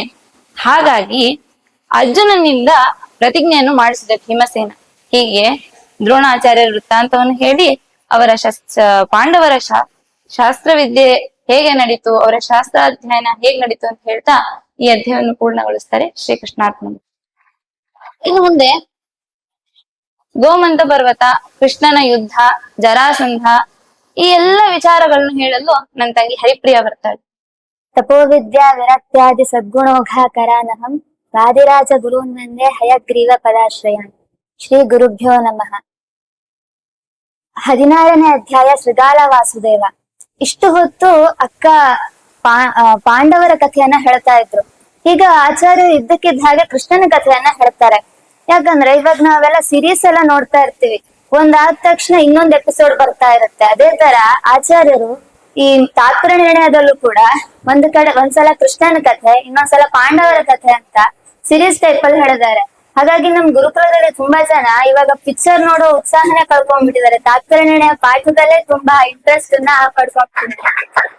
ಈ ಅಧ್ಯಾಯದಲ್ಲಿ ಆಚಾರ್ಯರು ಏನ್ ಹೇಳ್ತಾರೆ ಅಂತಂದ್ರೆ ಒಂದೊಂದು ಅಧ್ಯಾಯದಲ್ಲೂ ಒಂದೊಂದು ನೀತಿಯನ್ನ ಹೇಳ್ಕೊಂಡು ಹೋಗಿದ್ದಾರೆ. ಹಾಗೆ ಈ ಅಧ್ಯಾಯದಲ್ಲಿ ರಾಜನೀತಿಯನ್ನ ಹೇಳ್ತಾರೆ. ಯುದ್ಧವನ್ನ ಒಬ್ಬ ರಾಜ ಹೇಗ್ ಮಾಡ್ಬೇಕು, ಹೇಗ್ ಮಾಡ್ಬಾರ್ದು ಅಂತ ಕಥೆಯನ್ನ ಹೇಳ್ತಾರೆ. ಆಗ್ಲೇ ನನ್ ತಂಗಿ ಹೇಳಿದ್ರು, ಜರಾಸಂಧ 23 ಅಕ್ಷೋಹಿಣಿ ಸೈನ್ಯವನ್ನ ತಗೊಂಡು ಯುದ್ಧಕ್ಕೆ ಬರ್ತಾ ಇದ್ದ ಅಂತ. ಮತ್ತೆ ಒಂದು ಸಲ ಸೋತ್ರು ಅವನಿಗೆ ಸಾಕಾಗಲ್ಲ, ಒಂದ್ಸಲ ಹೊಡ್ಕೊಂಡಿದ್ ಸಾಕಾಗಿಲ್ಲ, ಮತ್ತೊಂದ್ಸಲ ಹೊಡ್ಕೋಬೇಕು ಅಂತ ಒಂದ್ ಗಾದೆ ಇದೆಯಲ್ಲ, ಬಿದ್ರು ಮೀನಸೆ ಮಣ್ಣಾಗ್ಲಿಲ್ಲ ಅಂತ. ಆ ತರ ಜಾತಿ ಒಂದು. ಅವನ್ ಮತ್ತೆ ಬಂದ ಯುದ್ಧಕ್ಕೆ, 23 ಅಕ್ಷೋಹಿಣಿ ಸೈನ್ಯವನ್ನ ತಗೊಂಡು ಯುದ್ಧಕ್ಕೆ ಬರ್ತಾನೆ. ಆಗ ಕೃಷ್ಣ ಅವನೊಂದಿಗೆ ನೇರವಾಗಿ ಯುದ್ಧ ಮಾಡೋದಿಲ್ಲ, ರಣರಂಗದಿಂದ ಓಡಿ ಹೋಗ್ತಾನೆ. ಆಗ ಎಲ್ಲರೂ ಕೂಡ ಅವನ ಶತ್ರು ಸೈನ್ಯದೆಲ್ಲವರು ಎಲ್ಲರೂ ಕೂಡ ಕೃಷ್ಣನ ರಣಹೇಳಿ ಅಂತ ಗೇಲಿ ಮಾಡ್ತಾರೆ. ಅಲ್ಲ, ಕೃಷ್ಣ ಸರ್ವಶಕ್ತ ಅಲ್ವಾ, ಅವನ್ ಯಾಕೆ ಓಡ್ ಹೋಗ್ಬೇಕಾಗಿತ್ತು, ಅವನಿಗೆ ಸಾಮರ್ಥ್ಯ ಇಲ್ವಾ ಅಂತ ಕೇಳಿದ್ರೆ, ಕೃಷ್ಣ ಲೋಕ ನೀತಿಯನ್ನ ತಿಳಿಸ್ಕೊಡ್ಬೇಕು, ಅದಕ್ಕೋಸ್ಕರ ಓಡಿ ಹೋದ. ಓಡಿ ಹೋಗಿ ಎಲ್ಲಿ ಹೋಗ್ಬೇಕು ಅವನು? ಸಹ್ಯಾದ್ರಿ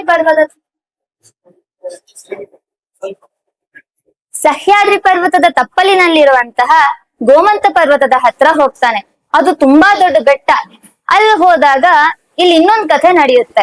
ಕ್ಷೀರ ಸಮುದ್ರ ತೀರದಲ್ಲಿ ಅಮುಕ್ತರಾದ ದೇವತೆಗಳೆಲ್ಲ ಪರಮಾತ್ಮನ ಸ್ತೋತ್ರವನ್ನ ಮಾಡ್ತಾ ಇರ್ತಾರೆ. ಆಗ ಬಲಿ ಕೂಡ ತಾನೂ ದೇವರನ್ನ ಸ್ತೋತ್ರ ಮಾಡ್ಬೇಕು ಅಂತ ಬರ್ತಾನೆ. ಆಗ ದೇವ್ರು ಎಲ್ಲಾ ದೇವತೆಗಳು ಕೂಡ ಹಾಸಿಗೆ ಹಾಸ್ಕೊಂಡ್ ಮಲ್ಕೊಂಡ್ಬಿಟ್ಟಿದ್ದಾರೆ. ಬಲಿ ನೋಡ್ದ ಎಲ್ಲ ಯಾರು ರೆಸ್ಪಾನ್ಸೇ ಮಾಡ್ತಿಲ್ಲ. ಅವಾಗ ಅವನೇನ್ ಮಾಡ್ತಾನೆ, ತುಂಬಾ ಹೊತ್ತು ಇದ್ದ ಆದ್ರೆ ತುಂಬಾ ಏಕಾಂತ ಸಿಕ್ಕಿದಾಗ ನಾವು ತುಂಬಾ ತಪ್ಪುಗಳನ್ನ ಮಾಡ್ತೀವಿ, ಇವರೆಲ್ಲ ಮಲ್ಕೊಂಡಿದಾರಲ್ಲ ಅಂತ ಹೇಳಿ ಪರಮಾತ್ಮನ ಕಿರೀಟವನ್ನ ಕದ್ಕೊಂಡು ಹೋಗ್ತಾನೆ. ಆಗ ಎಲ್ಲಾ ದೇವತೆಗಳು ಕೂಡ ಎಚ್ಚರ ಆಗ್ತಾರೆ. ಅಲ್ಲ, ವಾಸ್ತವವಾಗಿ ಯಾಕೆ ಈ ತರ ಮಾಡ್ದ ದೇವ್ರು ಅಂತಂದ್ರೆ, ಅಲ್ಲಿ ಬಲಿಗೆ ಅಸುರಾವೇಶ ಆಗಿದೆ ಅನ್ನೋದನ್ನ ಎಲ್ಲರಿಗೂ ತಿಳಿಸಿಕೊಡ್ಬೇಕು ಅಂತ ದೇವತೆಗಳ ಸಹಿತವಾಗಿ ಪರಮಾತ್ಮ ನಾಟಕ ಮಾಡಿರ್ತಾನೆ. ಇದೇ ರೀತಿ ನಾವು ಕೂಡ ತುಂಬಾ ತಪ್ಪುಗಳನ್ನ ಮಾಡ್ತಾ ಇರ್ತೀವಿ, ಆದ್ರೆ ಇದು ಅವ್ರು ನೋಡಿಲ್ಲ, ಇವ್ರು ನೋಡಿಲ್ಲ ಅಂತ ಅನ್ಕೊಳಕ್ ಆಗಲ್ಲ. ಯಾಕಂದ್ರೆ ನಮ್ಮೊಳಗಿರುವಂತಹ ತತ್ವಾಭಿಮಾನಿ ದೇವತೆಗಳು ಪರಮಾತ್ಮ ನಾವು ಮಾಡುವ ಪ್ರತಿಯೊಂದು ಕೆಲಸಗಳಿಗೂ ಕೂಡ ನೋಡ್ತಾ ಅದಕ್ಕೆ ಲೆಕ್ಕವನ್ನ ಹಾಕ್ತಾ ಇರ್ತಾರೆ. ಇಷ್ಟಾದ್ಮೇಲೆ ಬಲಿ ಓಡಿ ತನ್ನ ಪಾತಾಳ ಲೋಕಕ್ಕೆ ಆ ಕಿರೀಟವನ್ನ ತಗೊಂಡ್ ಹೋದ. ಆದ್ರೆ ಗರುಡ ಅವನ ಅಟ್ಟಾಡಿಸ್ಕೊಂಡ್ ಹೋಗಿ ಆ ಕಿರೀಟವನ್ನ ತಂದು ಕೃಷ್ಣನ ತಲೆಗೆ ಮುಡಿಸ್ತಾನೆ. ಅಲ್ಲ, ಪದ್ಮನಾಭನ ಕಿರೀಟವನ್ನ ತಂದು ಕೃಷ್ಣನಿಗೆ ಯಾಕಪ್ಪ ಮುಡಿಸ್ಬೇಕು ಅಂತಂದ್ರೆ, ಗೋಮಂತ ಪರ್ವತದಲ್ಲಿದ್ದ ಕೃಷ್ಣನಿಗೆ ಯಾಕೆ ಮುಡಿಸ್ಬೇಕು ಅಂತಂದ್ರೆ, ಮೂಲರೂಪಿಯಾದ ಪರಮಾತ್ಮನಿಗೂ ಅವತಾರದ ರೂಪದಲ್ಲಿರುವಂತಹ ಕೃಷ್ಣನಿಗೂ ಯಾವುದೇ ಭೇದ ಇಲ್ಲ ಅನ್ನೋದನ್ನ ಸಜ್ಜನರಿಗೆ ತಿಳಿಸಿಕೊಡ್ಬೇಕು. ಅದಕ್ಕೋಸ್ಕರ ಗರುಡ ಆ ರೀತಿ ಮಾಡಿರ್ತಾನೆ. ಅದೇ ಸಮಯಕ್ಕೆ ಬಲರಾಮನ ಮೂಲ ರೂಪದ ಪತ್ನಿಯಾದಂತಹ ವಾರುಣಿ 2 ರೂಪಗಳಿಂದ ಬಂದು ಬಲರಾಮನನ್ನ ಸೇವಿಸ್ತಾಳೆ. ಒಂದು ಕಾದಂಬರಿ ಎಂಬಂತಹ ಪೇಯ ರೂಪದಿಂದ ಬಲರಾಮನನ್ನ ಸಂತೋಷ ಪಡಿಸ್ತಾಳೆ. ಇನ್ನೊಂದು ಬಲರಾಮನಲ್ಲಿ ಶುಕ್ಲಕೇಶಾವೇಶ ಇರುತ್ತೆ. ಹಾಗಾಗಿ ರಮಾವೇಶಿಕ್ತಳಾದಂತಹ ಶ್ರೀ ಎಂಬ ರೂಪದಿಂದಲೂ ಅವನನ್ನ ಸೇವೆ ಮಾಡ್ತಾಳೆ. ಅಷ್ಟೇ ಅಲ್ಲದೆ ನಾಗಲೋಕದಿಂದ ಕಾಂತಿ ಎಂಬಂತಹ ಪತ್ನಿಯು ಬಂದು ವಿಹಾರವನ್ನ ಮಾಡ್ತಾಳೆ. ಚಂದ್ರ ಪತ್ನಿಯಾದ ಕಾಂತಿಯು ಬರ್ತಾಳೆ. ಅಲ್ಲ, ಚಂದ್ರ ಪತ್ನಿಯಾದ ಕಾಂತಿ ಬಲರಾಮನೊಂದಿಗೆ ಯಾಕೆ ವಿಹಾರ ಮಾಡ್ಬೇಕು ಅಂತಂದ್ರೆ, ವಾದಿರಾಜರು ಹೇಳ್ತಾರೆ, ದೇವತಾ ಸ್ತ್ರೀಯರಲ್ಲಿ ಅವರ ಪತಿಗಿಂತ ಉತ್ತಮನಾದ ಪುರುಷನೊಂದಿಗೆ ಸಂಘವನ್ನ ಮಾಡಿದ್ರೆ ಅವರಿಗೆ ಯಾವುದೇ ರೀತಿಯಾದ ದೋಷ ಬರೋದಿಲ್ಲ. ಹಾಗಾಗಿ ಮೂವರೊಂದಿಗೆ ಅವನು ಚೆನ್ನಾಗಿ ವಿಹಾರವನ್ನ ಮಾಡ್ತಿರ್ತಾನೆ. ಹೀಗೆ ಗೋಮಂತ ಪರ್ವತ ಪ್ರದೇಶದಲ್ಲಿ ಕೃಷ್ಣ ಬಲರಾಮರು ಸ್ವೇಚ್ಛೆಯಿಂದ ವಿಹಾರ ಮಾಡ್ತಾ ಇದ್ರು.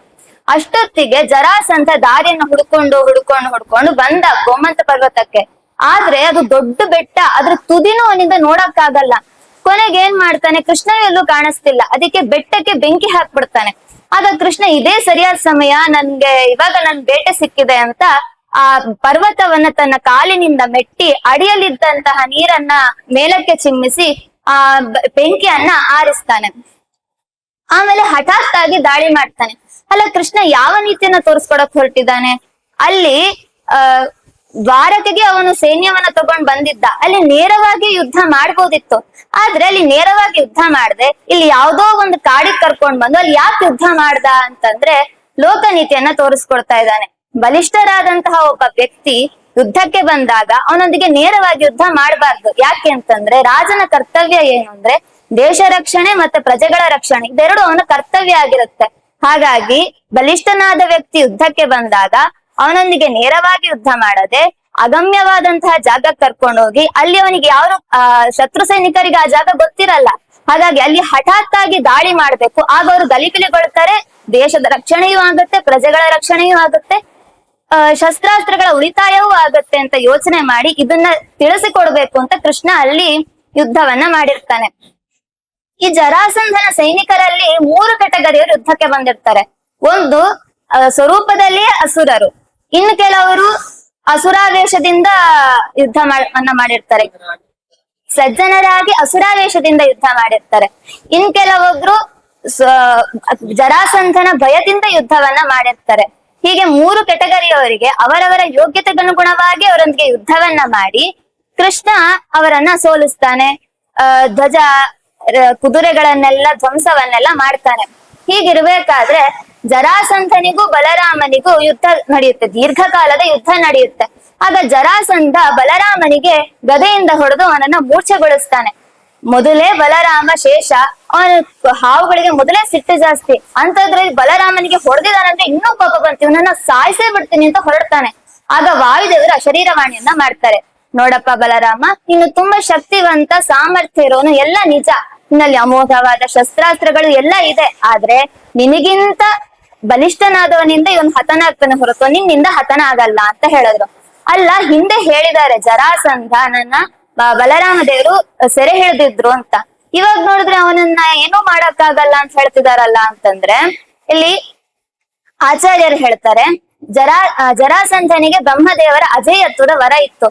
ಬಲರಾಮ ಅವಾಗ ಹೇಗ್ ಸೆರೆ ಹಿಡಿದ ಅಂತಂದ್ರೆ ಅವನಲ್ಲಿ ಶುಕ್ಲಕೇಶಾವೇಶ ಇರೋದ್ರಿಂದ ಅದರ ಪರಿಣಾಮದಿಂದ ಸೆರೆ ಹಿಡಿದ ಹೊರತು ಅವನು ಸ್ವಂತವಾಗಿ ಸೆರೆ ಹಿಡಿಯಕ್ಕಾಗಲ್ಲ ಅಂತ ಹೇಳಿದ್ರು. ಅದಾದ್ಮೇಲೆ ಬಲರಾಮ ಜರಾಸಂಧನನ್ನ ಬಿಟ್ಟ. ಅವನು ಮತ್ತೆ ಬಲರಾಮನೊಂದಿಗೆ ಯುದ್ಧ ಮಾಡ್ಬೇಕು ಅಂತ ಹೋದಾಗ ಕೃಷ್ಣ ಅವನೊಂದಿಗೆ ಯುದ್ಧ ಮಾಡಿ ಅವನನ್ನ ಸಾಯಿಸಲ್ಲ, ಸೋಲಿಸಿ ಅವನಿಗೆ ಅವನ ಅಂಗಾಂಗಗಳನ್ನೆಲ್ಲ ಧ್ವಂಸ ಮಾಡಿ ಅವನನ್ನ ಯುದ್ಧದಲ್ಲಿ ಸೋಲಿಸಿ ಅವನನ್ನ ಕಳಿಸ್ಬಿಡ್ತಾನೆ. ಅಲ್ಲ, ಕೃಷ್ಣನು ಬಲಿಷ್ಠನೇ ಅಲ್ವಾ, ಅವನ್ ಯಾಕೆ ಆತರ ಅವನನ್ನ ಯಾಕೆ ಸಾಯಿಸ್ಲಿಲ್ಲ ಅಂತಂದ್ರೆ ಕೃಷ್ಣ ಬಲಿಷ್ಠನಾಗಿದ್ರು ಕೂಡ ಮುಂದೆ ಭೀಮಸೇನ ದೇವರೇ ಅವನನ್ನ ಕೊಲ್ಬೇಕು. ಯಾಕೆ ಅಂತಂದ್ರೆ ಮುಂದೆ ಹೇಳ್ತಾರೆ, ರಾಜಸೂಯ ಯಾಗದ ಪ್ರಕರಣದಲ್ಲಿ ಹೇಳ್ತಾರೆ, ಬ್ರಹ್ಮ ಪದವಿಗೆ ಬರ್ಬೇಕು ಅಂತಂದ್ರೆ ರಾಜಸೂಯ ಯಾಗದಲ್ಲಿ ಆ ಜರಾಸಂಧನ ಸಂಹಾರವನ್ನ ಭೀಮಸೇನ ದೇವರು ಮಾಡ್ಬೇಕು. ಅದಕ್ಕೋಸ್ಕರ ಅವರಿಗೆ ಕೀರ್ತಿ ತರಬೇಕು ಅನ್ನುವ ಕಾರಣದಿಂದಾಗಿ ಕೃಷ್ಣ ಅವನನ್ನ ಸಾಯಿಸದೆ ಹಾಗೆ ಬಿಟ್ಟಿರ್ತಾನೆ. ಆಮೇಲೆ ಈ ಯುದ್ಧಗಳೆಲ್ಲ ಆದ್ಮೇಲೆ ದಮಘೋಷ ಅನ್ನುವಂತಹ ಶ್ರುತಶ್ರವೆಯ ಪತಿ, ಅಂದ್ರೆ ಶ್ರುತಶ್ರವೆ ಕೃಷ್ಣನ ಸೋದರತ್ತೆ, ಅವಳ ಪತಿಯಾದ ದಮಘೋಷ ಕೃಷ್ಣನ ಭಕ್ತನಾಗಿರ್ತಾನೆ. ಅವನು ತನ್ನ ಪಟ್ಟಣಕ್ಕೆ ಕರ್ಕೊಂಡು ಹೋಗ್ತಾನೆ. ಇವನ್ ಯಾರು ಅಂತಂದ್ರೆ ಧನು ಎಂಬಂತಹ ಗಂಧರ್ವ. ಇಲ್ಲಿ ಜನಾರ್ದನಿಯರು ಏನ್ ಹೇಳ್ತಾರೆ ಅಂತಂದ್ರೆ ಕಬಂಧಾಸುರ ಧನು ಎಂಬಂತಹ ಗಂಧರ್ವ, ಕಬಂಧಾಸುರನಲ್ಲಿರುವಂತಹ ಧನು ಎಂಬಂತಹ ಗಂಧರ್ವ ಮತ್ತೆ ದಮಘೋಷನ ಎಂಬಂತಹ ಧನು ಎಂಬ ಗಂಧರ್ವ ಇಬ್ರು ಬೇರೆ ಬೇರೆ ಅಂತ ಹೇಳ್ತಾರೆ. ಆದ್ರೆ ನಾರಾಯಣ ಪಂಡಿತಾಚಾರ್ಯರ ಅಂಶಾವೇಶ ಅವತಾರ ನಿರ್ಣಯ, ಆಮೇಲೆ ಹರಿಕಥಾಮೃತ ಸಾರ, ಜಮಖಂಡಿ ಆಚಾರ್ಯರ ವ್ಯಾಸದಾಸ ಸಿದ್ಧಾಂತ ಕೌಮುದಿ, ಇದ್ರಲ್ಲೆಲ್ಲ ಏನ್ ಹೇಳ್ತಾರೆ ಅಂದ್ರೆ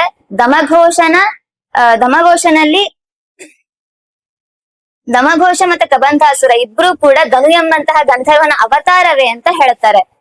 ಆಮೇಲೆ ಅವನು ಅಲ್ಲಿಂದ ಕರವೀರ ಪಟ್ಟಣಕ್ಕೆ ಕರ್ಕೊಂಡು ಹೋಗ್ತಾರೆ. ಅಲ್ಲಿ ಶೃಗಾಲ ವಾಸುದೇವ ರಾಜನಾಗಿರ್ತಾನೆ. ಆ ಶೃಗಾಲ ವಾಸುದೇವ ಯಾರು ಅಂತಂದ್ರೆ ವಸುದೇವನ ಮಗನೇ ಆಗಿರ್ತಾನೆ. ಅವನಿಗೆ ಏನ್ ಸಿಟ್ಟು ಅಂದ್ರೆ ವಸುದೇವ ತನ್ನ ತಾಯಿಯನ್ನ ಪರಿತ್ಯಾಗ ಮಾಡಿದಾನೆ, ಹಾಗಾಗಿ ಎಲ್ಲಾ ಯಾದವರನ್ನು ಕೂಡ ಅವನು ದ್ವೇಷ ಮಾಡ್ತಾ ಇರ್ತಾನೆ. ಕೃಷ್ಣ ತನ್ನ ಪಟ್ಟಣಕ್ಕೆ ಬಂದಿದ್ದಾನೆ ಅಂತ ಗೊತ್ತಾದ ಕೂಡ್ಲೆ ಆ ಶೃಗಾಲ ವಾಸುದೇವ ಕೃಷ್ಣನೊಂದಿಗೆ ಯುದ್ಧಕ್ಕೆ ಹೋಗ್ತಾನೆ. ಆಗ ಕೃಷ್ಣ ಅವನ ಶಿರಚ್ಛೇದನವನ್ನ ಮಾಡಿ ಅವನ ದೇಹವನ್ನ 2 ಭಾಗವನ್ನಾಗಿ ಮಾಡಿ ಅವನ ಸಂಹಾರ ಮಾಡ್ತಾನೆ. ನಂತರ ಅವನ ಪಟ್ಟಕ್ಕೆ ಮಣಿಭದ್ರ ಎಂಬಂತಹ ರುದ್ರಗಣದ ಆವೇಶವುಳ್ಳಂತಹ ಶಕ್ರದೇವನನ್ನ ರಾಜನನ್ನಾಗಿ ಮಾಡ್ತಾನೆ. ಇಲ್ಲಿ ಇಡೀ ಅಧ್ಯಾಯದಲ್ಲಿ ಆಚಾರ್ಯರು ಹೇಗ್ ಯುದ್ಧ ಮಾಡ್ಬೇಕು, ಹೇಗ್ ಯುದ್ಧ ಮಾಡಬಾರ್ದು ಅನ್ನೋದನ್ನ ಹೇಳ್ಕೊಟ್ರು.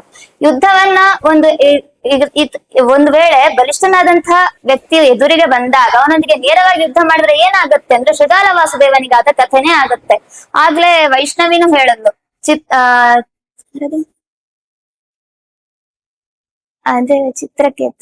ಚಿತ್ರಾಂಗದ ಯುದ್ಧಕ್ಕೆ ಬಂದಾಗ್ಲು ಅವನು ಗಂಧರ್ವ ಇವನಿಗಿಂತಲೂ ಕೂಡ ತುಂಬಾ ಸ್ಟ್ರಾಂಗ್ ಆಗಿದ್ದಾನೆ, ಆದ್ರೂ ಯುದ್ಧಕ್ಕೆ ಹೋದ, ಸತ್ತು ಹೋದ. ಅದೇ ರೀತಿ ನಾವು ಇದು ರಾಮಾಯಣ ಮಹಾಭಾರತದ ಕಥೆಗಳು ಕೇವಲ ಇಲ್ಲಿ ಮಾತ್ರ ಇರಲ್ಲ, ಇತಿಹಾಸದಲ್ಲೂ ನಾವು ನೋಡ್ತೇವೆ.